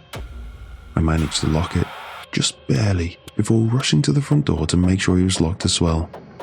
It nearly beat me. I hit the door just as it started to open and pushed my entire body weight against it. It was barely enough to keep it out as I flicked the lock. I stumbled back, shaking and panting, staring at the door as the growling began all over again. This time, I followed it to the back porch and peered through the window. It walked on four legs, fingers splayed out with long claws for nails and covered in black fur in some places, pale human skin in others. As it walked, the back legs bent unnaturally and made a horrific snapping noise, the bones visible through the skin and twisting with every movement. The head is the most disturbing, a bloodied muzzle that stretched out too much for a wolf, eyes glowing red and can open the mouth far too wide. The fangs were all black and red with blood, too long, too curved. When it closes its jaw, blood oozed out. I stared at it, and it stared at me before the lips peeled back into a sort of demented smile, the growling stopping, and instead, a new sound started. A sharp, high-pitched laugh, human almost, filled the air. I shivered, ready to shut the curtains, when I heard more laughter. I looked beyond it and froze at the sight of more pairs of red eyes out in the forest. The heckling grew in volume, echoing until it's all I heard. Even now, I still hear it. I hid in the bathroom again, feeling like a child and praying that my doors and windows would hold. Once the sun came up and I mustered up enough courage to get to my car, I found dozens and dozens of skulls on my porch, all different shapes and sizes, some bleached white, others black with decay, some red and others laying in pools of blood.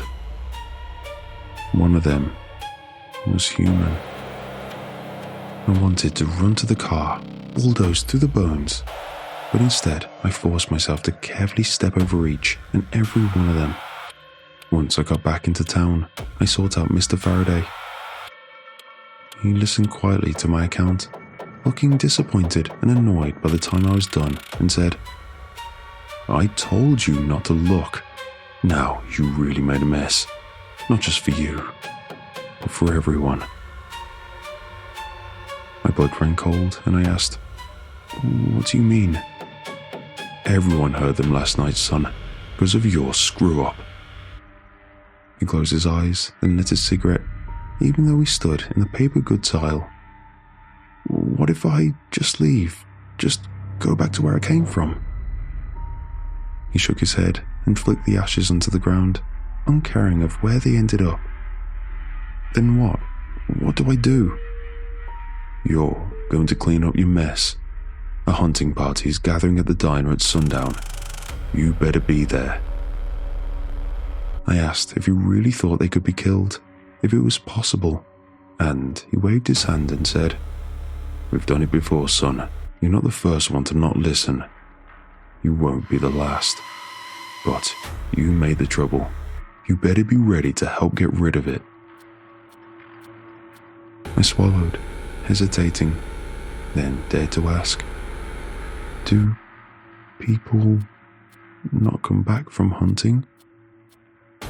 "All the time. This time won't be any different. Sundown, son. Or we'll not just be hunting them, but you too."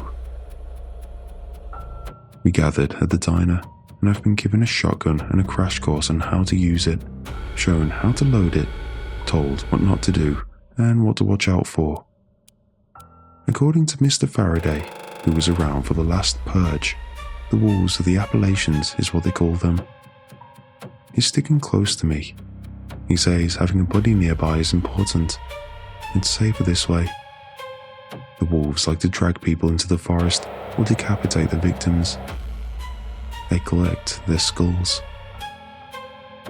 bullets I have are supposed to be special, blessed by the priest and bathed in holy water or something like that. I've never hunted before. That's why I'm leaving this account in case I don't come back. Hunting accidents happen all the time. That's what the townsfolk will say if anyone comes asking about me, or anyone that doesn't come back. The sun hasn't set yet, giving us time to prepare and the priest time to bless every bullet he can. But we can hear them already. The wolves are laughing again.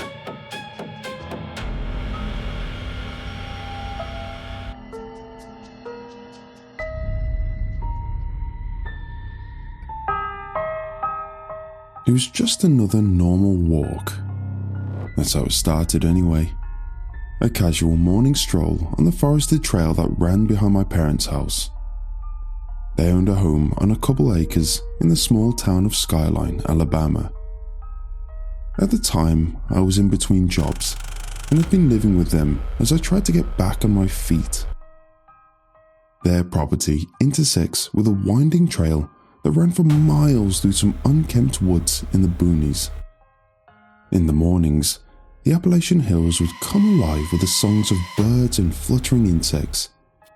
The crimson sunrise would paint a beautiful portrait as it filtered down through the bristling leaves of aspen and spruce trees. There was something about that place that just made me feel at peace. It was like all the stress and anxiety of modern-day worries just faded away. It was my zen place, until the day it was shattered forever. The day it happened, I woke up a bit before dawn, had my coffee, and went out for an early morning walk. The sun had just begun to creep over the horizon when I left the house. I hadn't planned on being gone any longer than an hour, and had only been walking about 15 minutes when I noticed something strange. The path around me was oddly silent, with the only noise coming from the sounds of my own footsteps against the gravel. The usual sounds of woodland creatures or wind gently rustling the trees were absent.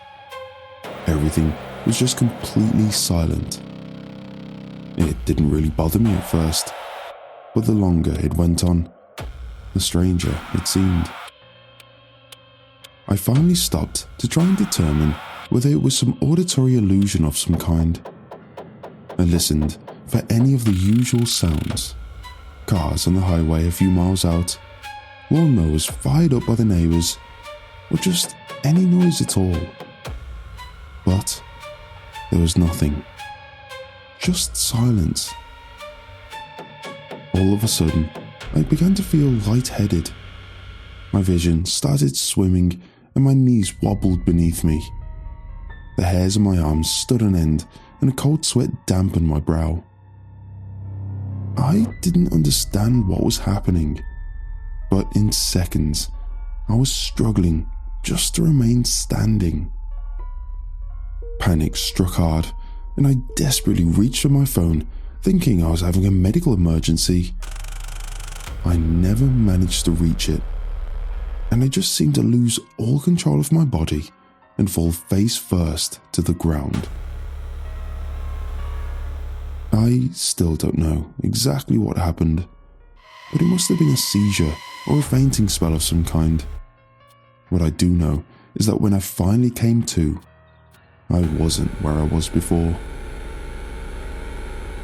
The environment was pitch black and suddenly cold. Only when I struggled and felt my knee knock into something solid did I realize I was awake.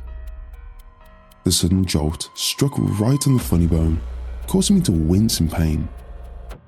I tried to reach my hand out to rub the aching nerve, but found I couldn't. There was something restricting my movement.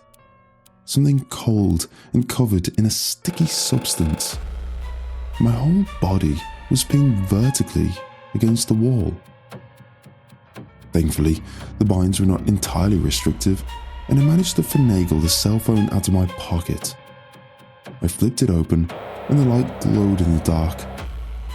It wasn't much, but it was enough for me to see where I was. That's when the true dread set in. As far as I could tell, I was in some sort of underground tunnel. The blinds that restricted me looked almost like the roots of trees. They felt different though, more like dried mud than plant. They were greyish in colour and coated with random splotches of this greenish-black goo. It was sticky like tree sap and hung in gobs of tendrils from all over that smelled truly foul. I almost had a panic attack in that moment as I realised I had absolutely no idea where I was or how I'd gotten there. My initial thought was that there was some weird cave-in or earthquake which somehow led me to ending up where I did. I shined my phone up at the ceiling, but saw only the rigid outline of the rocky walls. No fissure or gaps I could have slid through, and thus that potential explanation died a quick, unceremonious death. My next thought was that I'd been abducted by someone. I thought about yelling for help, but if that were true, then I doubted they would be likely to come to my aid. I realised an explanation in that moment was not nearly as important as actually getting out. I wiggled back and forth a bit. It was clear that wasn't going to be enough to escape. I shined the phone around the corridor, using what sparse lighting it provided to try and formulate a plan. I caught a break when the light gleamed off some shiny metallic object only a few feet to my right. It was too far for my hand to reach, and so I extended my right foot out as much as I could. After struggling for a few minutes, I finally managed to dig my heel down on top of it and drag it back towards me. I then managed to press it against the wall and move it vertically so I could reach it with my hand. It was some sort of bent iron rod. I don't know how it had possibly gotten down there, but I was nonetheless happy it had. After slowly wedging it into one of the ruts, I managed to push outward and cause it to crack. The roots, or whatever they were, crumbled with relative ease. A few of them broke away, and within a couple moments, I managed to push my arm free. Soon after, I managed to slide my entire body up and out of the hole I had created. Somehow, it was only then that I remembered my phone was good for something besides shining crap light. I dialed 911, but to no surprise, the call didn't go through. That seemed another confirmation that I was somewhere underground, but had no way of telling how deep. I realised then that in all likelihood, no one was coming to find me. The time on my phone read 11:48 AM, meaning I'd been out cold for nearly 6 hours. I had most of the same clothes on, a pair of tan cargo shorts and my running shoes. The only thing missing was my crimson Alabama University hoodie. After looking around, I saw no sign of it.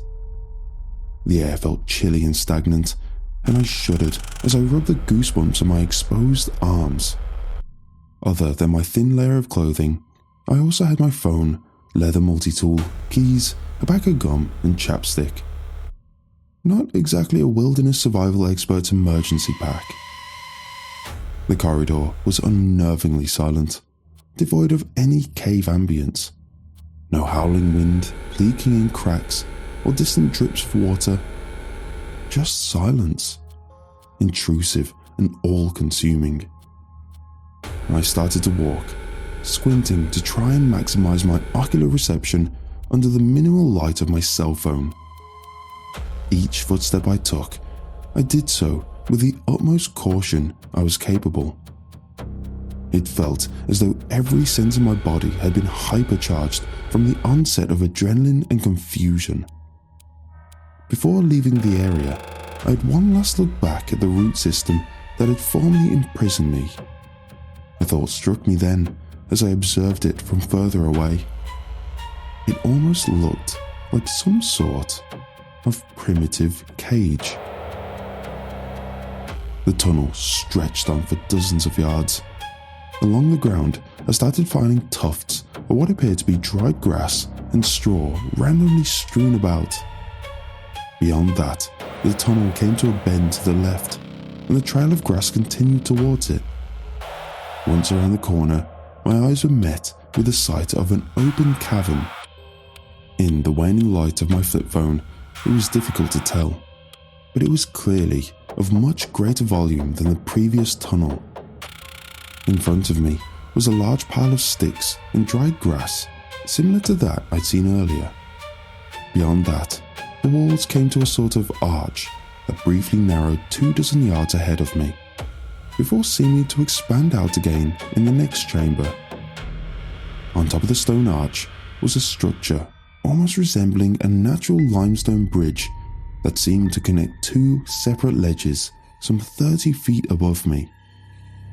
Above that, there appeared to be another open space, but once again, my lack of proficient lighting made it difficult to tell. I tiptoed into the first section of the cave, keeping my head on a swivel. I reached the pile of debris and decided to dig within it to see if there was anything useful. After finding a long stick a moment later, an idea blossomed in my mind. I collected a few twigs and cut a long vertical strip off my belt with my pocket knife. I then removed both of my boots and socks, fashioned the socks into a sort of pouch, stuffed them with grass and twigs, and slipped it over the end of the stick. Once it seemed suitable enough, I took out my pack of gum, popped a piece in, while cutting the wrapper in a way to make it one long strand of foil. I bunched the foil into a cluster and popped the battery out of my cell phone. I placed the torch end in the pile of brush, then moved the foil cluster beneath it. Carefully, I took the two ends of the striped foil and pressed one into each of the battery's terminals. In seconds, the strand began to smoke and then burst into a small flame in the brush. The flame took to the dry grass quickly, and I watched the crimson hue dance along the pile. Thank you, Boy Scouts. Don't know what I would have done without that little trick.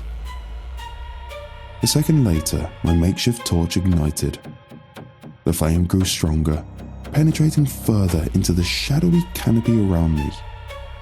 The panic in my mind diminished ever so slightly as the orange glow of the torch painted an encouraging trail through the dark. As I turned to my left, my torch glinted off of something upon the cave wall that caught my eye. I thought for sure I'd seen it wrong, but as I got closer, a series of distant shapes came into view. On the porous grey rock, about 4 feet off the ground, were a series of cave paintings. They started low and spread for at least a dozen of feet up the side of the wall. There were all sorts of things depicted. Most were little more than scrawny stick figure drawings of people, but there were a few of animals as well. One scene that stood out from the others. 3 tall figures were drawn above a horizon line, and 3 shorter ones were drawn down below it. The way the scene was centered on the wall made it seem significant, but I didn't understand why. The torch was burning quickly, so I maneuvered forward into the large open chamber beyond the archway. The fallen column above the arch appeared to bridge the gap between 2 rising ledges about 30 feet up. The way it was wedged made it look like it was done so intentionally, like someone carved it out of the rock. The roof of the cavern beyond the structure appeared to curl upward, and I wondered whether there was more to see. I stepped beyond it and felt my jaw nearly hit the floor as I got my answer. The room beyond the arch transitioned abruptly into an absolutely colossal chamber that appeared to extend upward for at least several hundred feet. Suddenly, it was bright enough to see without the torch, and I knew that meant light had to be filtering in from somewhere at the top. That realization provided hope, but also disbelief. How far underground was I? The chamber branched out at various points into countless winding passages, and pieces of rock ran overhead as makeshift bridges, looking like enormous veins in a massive stone organ. In the center was a massive center spire of rock that seemed to stretch all the way to the top. Many of the veins were connected to it, making it seem like a sort of central anchor. Something then suddenly moved a couple hundred feet up. I didn't see what it was, but I heard pebbles shuffle and plunge from above. They hit the ground with thunderous clanks, sounding like popcorn popping through a megaphone. Not knowing what caused it, and not exactly yearning to find out, I ducked back underneath the arch. I waited there for a minute or so, but didn't hear any further noise. It was clear then that I wasn't alone down there. A metallic gleam shone that caught my attention from the brush pile in front of me. After looking closer, I recognized the distant shape of a long barrel jutting from underneath the pile. Part of me couldn't even believe what I was seeing, but as I got nearer and pulled it out, things just got even stranger. It was a musket. Old school, flintlock kind, like the one from the Manifest Destiny era. It was in poor condition and obviously wouldn't be suitable for self-defense, except maybe a vulgar club. But that wasn't what held my attention. If it was authentic, and judging from the advanced rust on the hide, it seemed like it could have been, then it had to have been nearly 200 years old. After digging around for a few more moments, I quickly stumbled upon other treasures. An old leather belt, an Adidas sneaker, a broken machete, a knapsack, and finally, a bone. I dropped it as soon as I realized what it was that I was holding. It looked like a large thigh bone of an animal, probably a horse or a moose. An extremely worrying thought then entered my head, one which sprouted goosebumps along my arms. I glanced around at the environment, seeing the large gathered pile of sticks and other things. The way the bundles were arranged made it almost look like it was some kind of nest.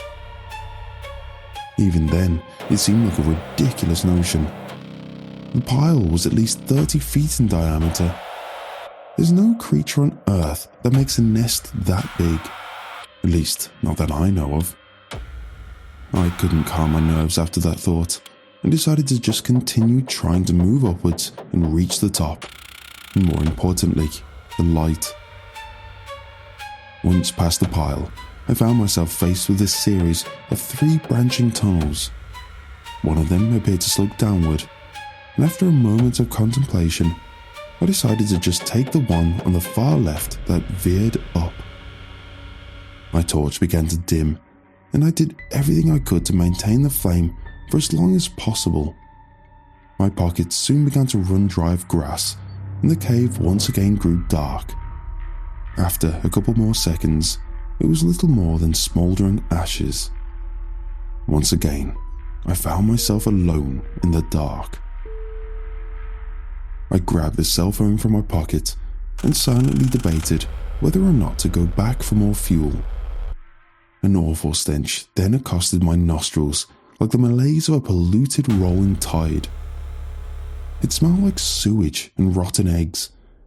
The scent became so overwhelming that I felt my eyes begin to water and bile climb in my throat. Along the noxious scent was an overwhelming sense of impending doom, like my olfactory senses had triggered some deep, primal fear hidden deep within my subconscious. I flipped open my phone and prayed my gut was wrong. The light from it barely made a difference, but it was enough to confirm my worst fear. I nearly dropped the phone as the outline of a decaying human hand became visible further down the corridor. Out of instinct, I took a step back and covered my mouth as I retched. Unfortunately, there was no real choice aside from proceeding. I popped in a fresh piece of gum and prayed that my eyes had deceived me as I stepped forward. It was even worse up close than even my imagination had built it up to be. Partially skeletonized hands and legs dangling with gangrene ribbons of flesh attached to a rotten corpse seated against the wall.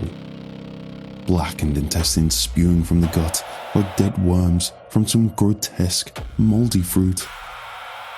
The head was missing entirely, and there was no indication as to where it had gone. My instincts were all but begging me to flee.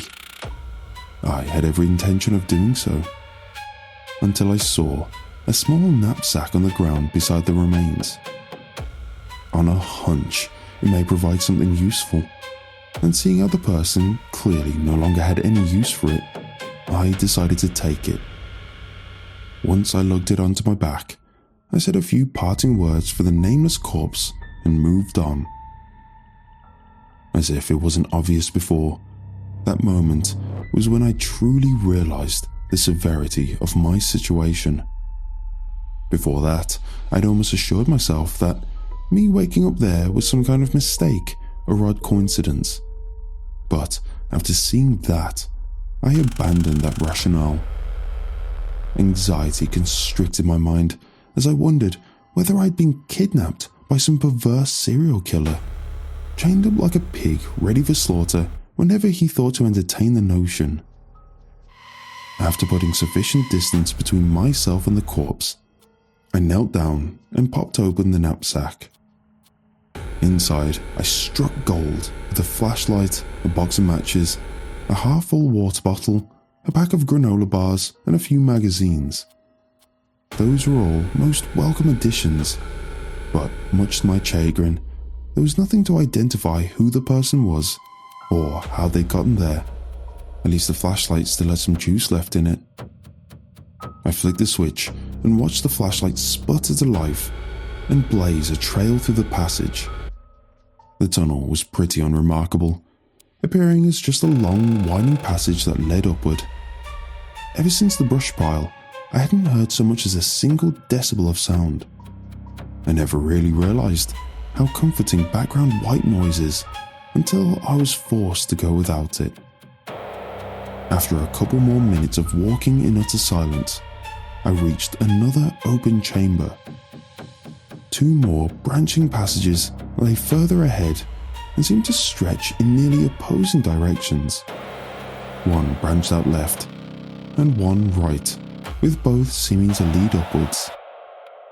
As I approached the two passages, I then noticed there was another directly above me in the ceiling.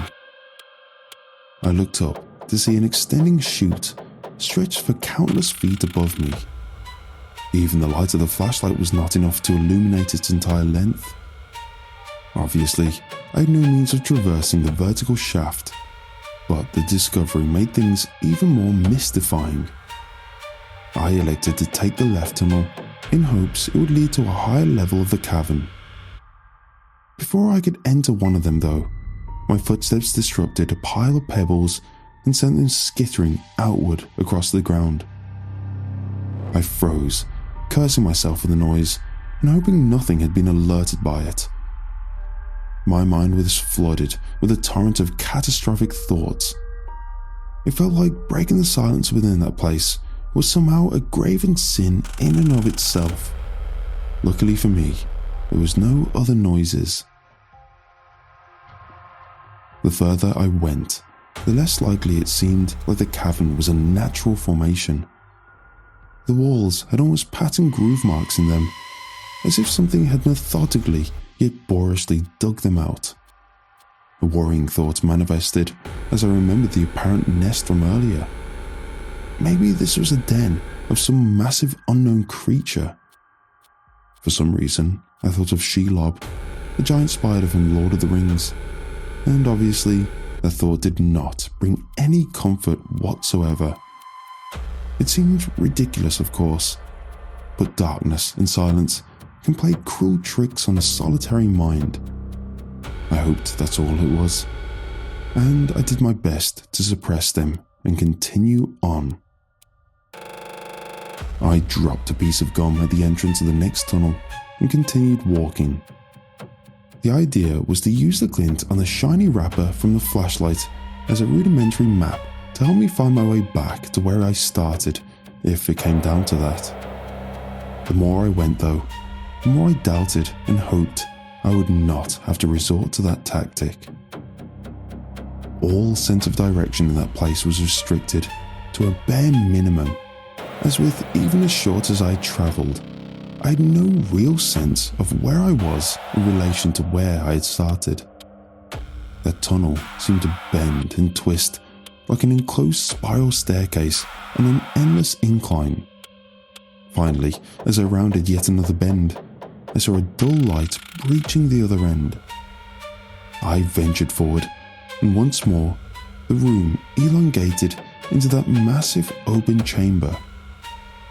There were some unusual items spread across the ground there as well.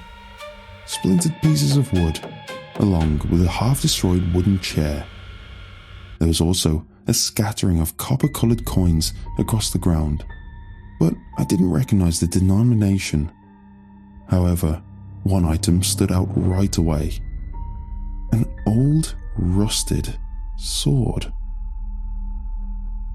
I made my way over and knelt to inspect it on the ground.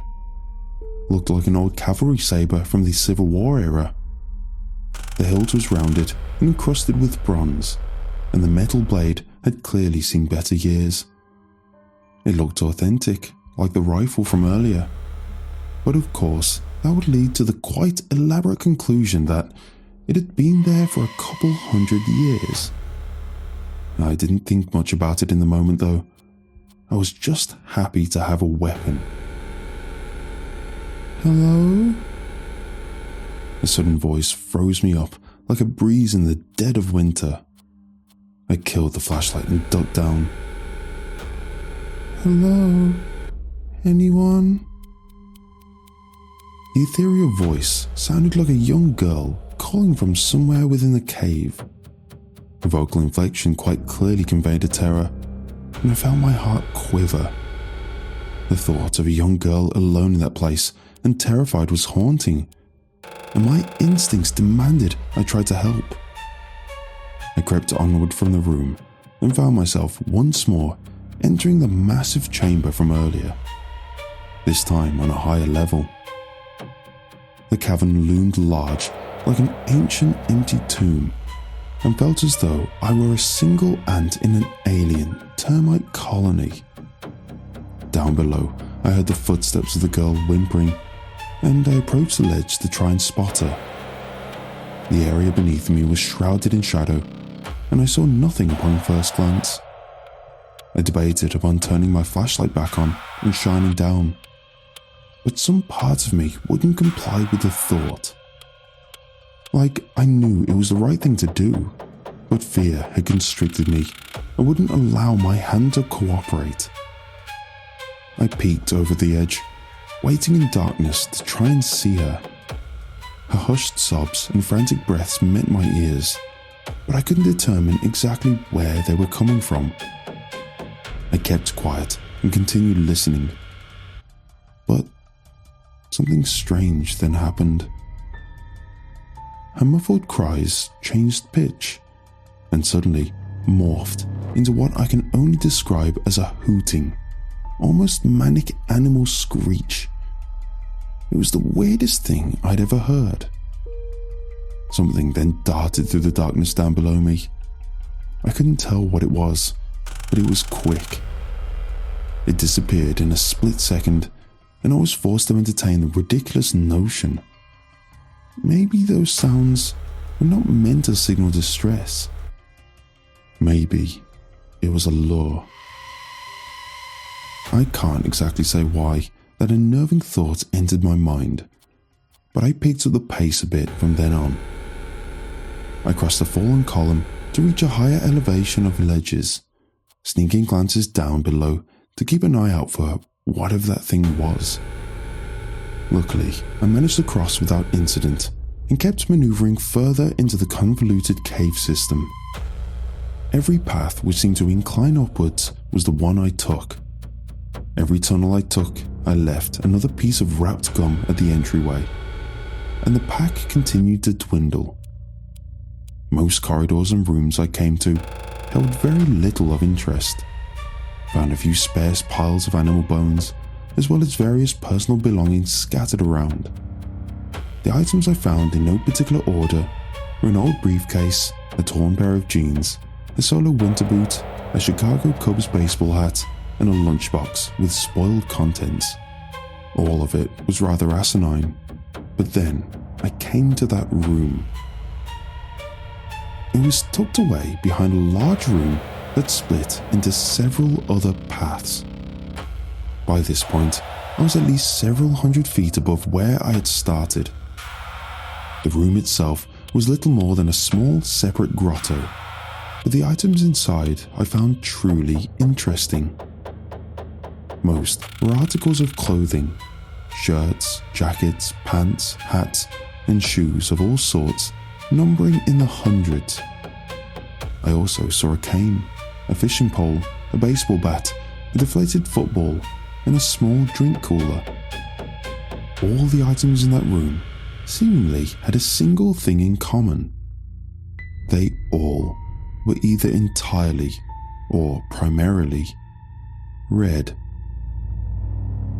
It looked as though someone had collected them over the years, and some of the articles and items looked decades old at the very least. I kept my new saber clutched tightly as I waded my way through the debris. I was then struck by the epiphany that my suspiciously absent hoodie had also been red. I looked around for it briefly, but didn't find it. It got me thinking though, maybe red was the reason I was there in the first place. Of course, I knew by then that I was not alone in that cave, and likely had been abducted to arrive there by someone or something. Maybe whatever had taken me didn't like red, or maybe they were attracted to it. Back outside, and I was once again met with another fallen column that led up to another higher ledge. This one was different though, incredibly steep and worn. There appeared to be no easy way up, and no other real path to follow. I could see the light growing more luminous above me, and knew the steep path was my only option to reach it. I stashed the sword on the back of my belt and began to climb. The rocks were slick, and parts of them crumbled as I grabbed. I moved slowly, trying to stay both alive and quiet as much as possible. The road was tough, but I pushed on. I was nearing the halfway point when something stopped me dead in my tracks. Somewhere far above, I heard the sounds of pebbles tumbling down the cavern slopes. I looked up and saw a dusty cloud of residue blossom off the cavern wall. My eyes rapidly scanned the area above, but I didn't see anything that could have caused it. I was just about to continue when I spotted something strange. The dull light was flickering in from above, just barely illuminating the cavern. It was in that mystical twilight canopy that I saw it. On the far wall, there was a small spot where the light appeared to shimmer in an odd fashion. I didn't understand what I was seeing at first, and just stared at the odd image.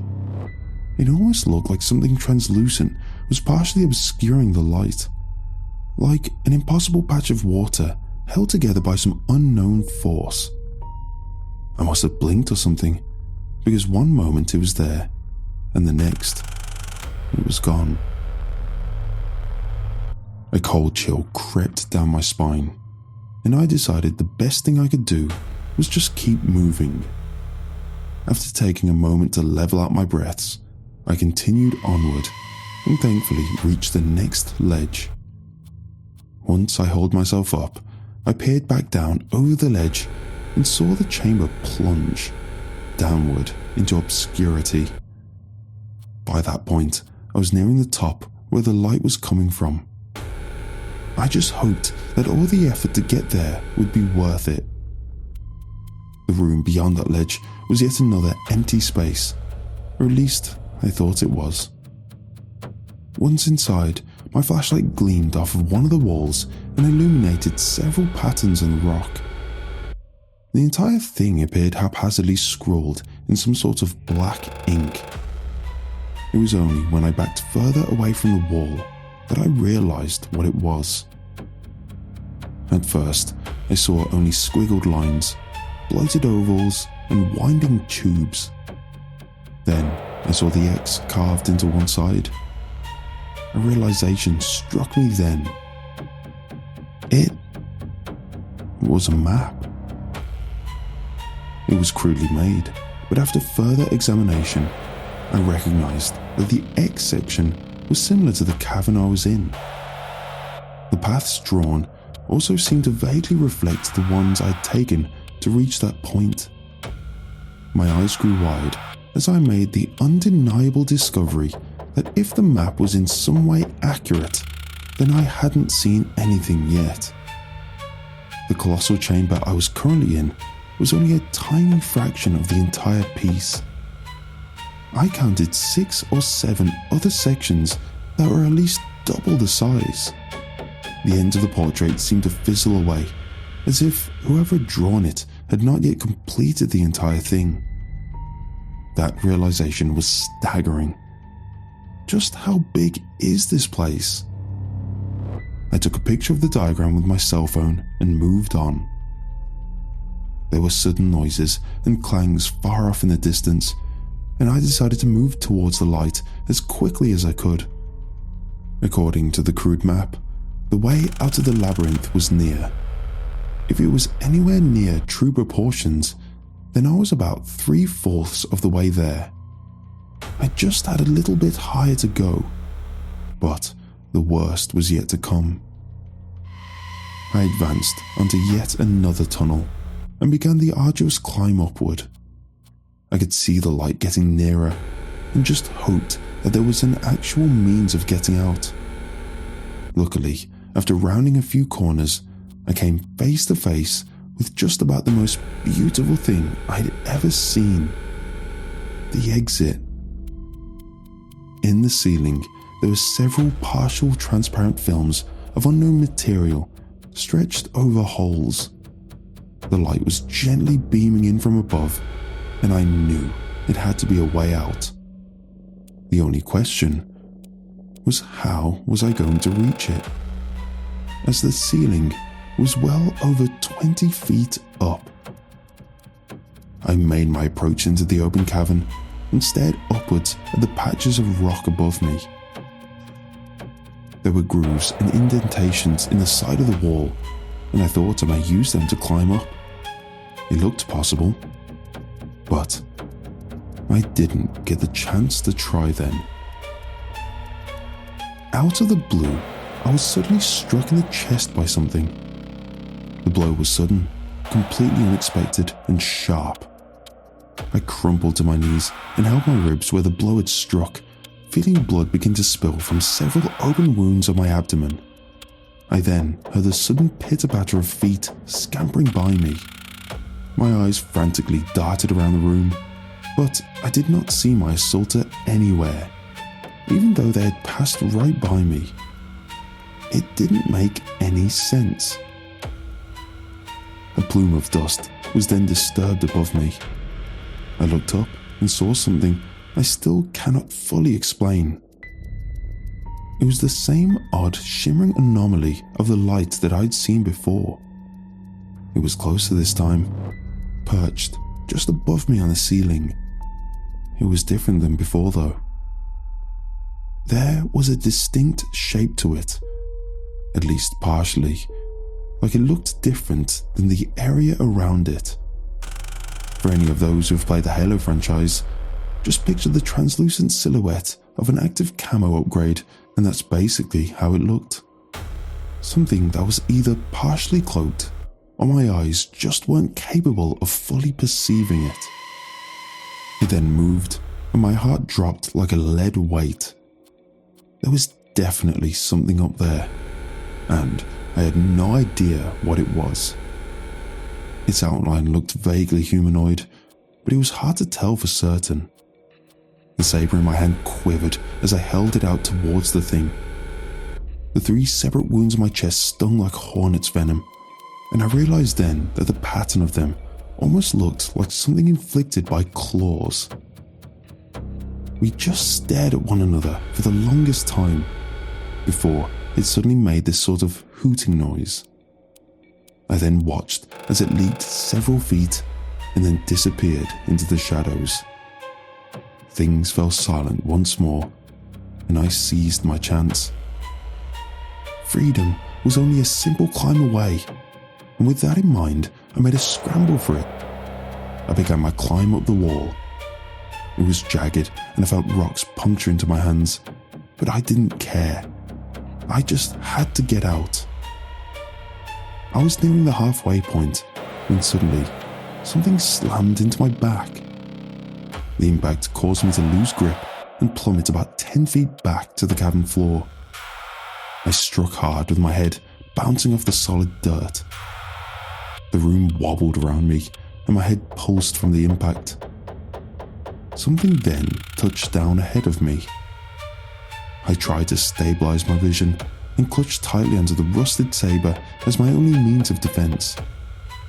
As I rose to my feet, I felt the thing slam into me. The 2 of us fell and rolled onto the dirt, wrestling and flailing about. Its claws were like razors, and piranha-like teeth tore into my flesh like ribbons. I fought back and struggled, somehow managing to force the thing off of me. I could barely even see what I was fighting. But as we broke apart, and it tried to slink back into the shadows, I saw blood shining on its torso. I stepped forward and slashed horizontally with the saber. I felt the tip strike and tear through its translucent hide. It seemed only like a minor wound, but the thing went ballistic. I can't even possibly describe the multi-layered cacophony the thing produced. Voices of animals all blended into random blurbs of vocalized pain. It flailed about, wailing in a god-awful tone, as if suddenly driven to utter madness by what was honestly just a minor wound. In sheer disbelief, I watched it suddenly leap, or perhaps stumble over the ledge and plummet to the chasm below. It struck a hard squelch a second later, and the silence returned. It didn't last though, and before I could even ask myself what the hell had just happened, I heard something down below. It began as a chorus of hoots, grunts, and indistinct noises. I heard pebbles scuttling about, and the aggravated voices grew in volume. There were more of them. Many more of them. The only option I had was the holes up above, and so once more I dashed towards the rock wall. I scrambled up as quickly as I could as the horde of camouflaged things climbed from the abyss below. I heard them right beneath me as I reached the hole in the ceiling. There was some sort of thin film material covering the hole, but luckily I was able to push right through it. Daylight seared into my eyes as I plunged upwards and burst out of the cave. The light accosted my retinas, and it took a moment to adjust after being locked in the darkness for so long. There were boulders around me, and trees in the distance illuminated by a setting sun. Just as I was about to lunge outward, something grabbed a hold of my leg. I felt claws sink into my leg and tear into the flesh. I kicked and fought back with all the strength I had, refusing to be dragged back down into the cave without a fight. My fingernails cracked as I clung with all my might under the ledge and kicked around wildly. by some miracle, I felt the thing's grip relinquish on my leg. I hobbled to my feet as the chorus of sounds wailed from below. My leg was blooded, but the pain barely registered. Adrenaline had taken full control, and I galloped into a run. I didn't care where I was going. I just knew I had to get as far away from there as possible. I don't think I've ever ran for so long in my life. I heard them following me, and I knew if I stopped for even a moment, I was dead. It was dark before I finally saw smoke wafting in the distance. With every last ounce of strength I possessed, I dashed towards it. The most beautiful sight I'd ever seen came to view then as a simple wooden cabin. I yelled out, hoping someone would hear my pleas and help me. Exhaustion and loss of blood struck me then, and I collapsed within a dozen yards of the home. My vision began to fade, but I saw blurry outlines emerge from within the cabin. Things went dark once again. Next thing I remember was waking up in the hospital, greeted by the desperate expressions of family and friends. It was so surreal.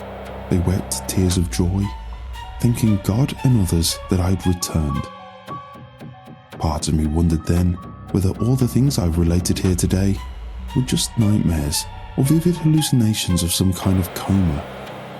But as soon as I saw the extent of my injuries, I knew that wasn't possible.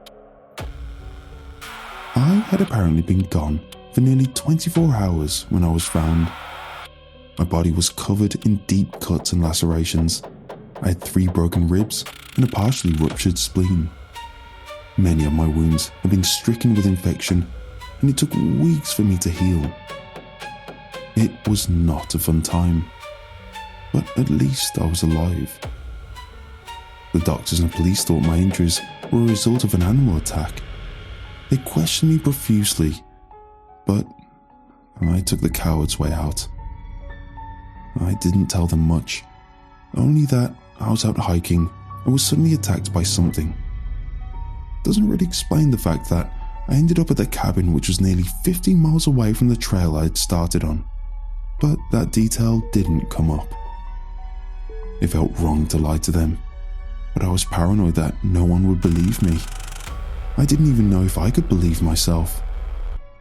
Ever since that day, I've exhausted every possible rational explanation, but they always come up short. The memories are just too vivid. I still don't understand exactly how it all happened, but I've learned a few things. After I got out of the hospital, I started doing some research on all of this phenomenon to try and see whether anyone had been through something similar. The Appalachians are known for cases of mysterious disappearances. Dozens of cases have been reported over the years, with many of them remaining unsolved.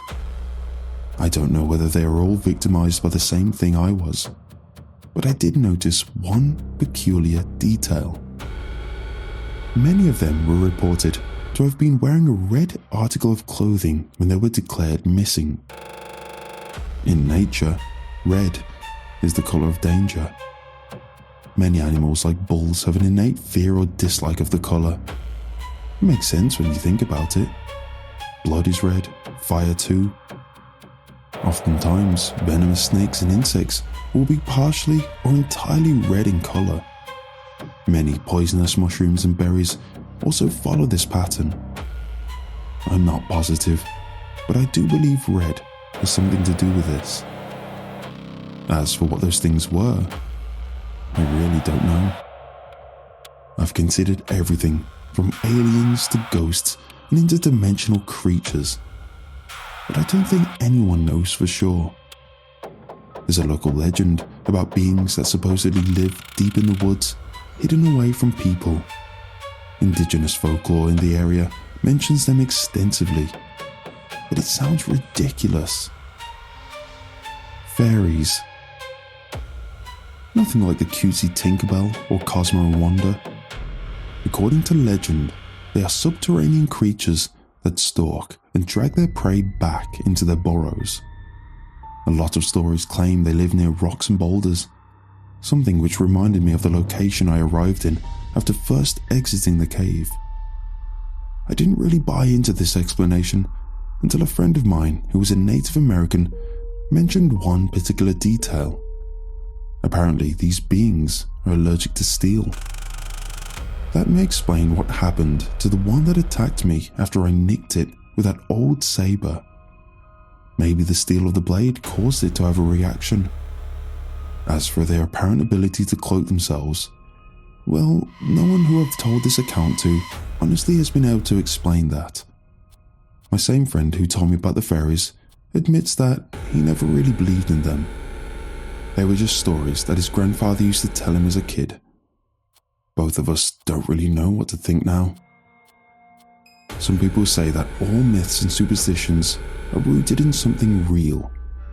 Real but benign stories passed from generation to generation by word of mouth is spiced up and exaggerated, and thus eventually leading to the folklore we tell each other around campfires.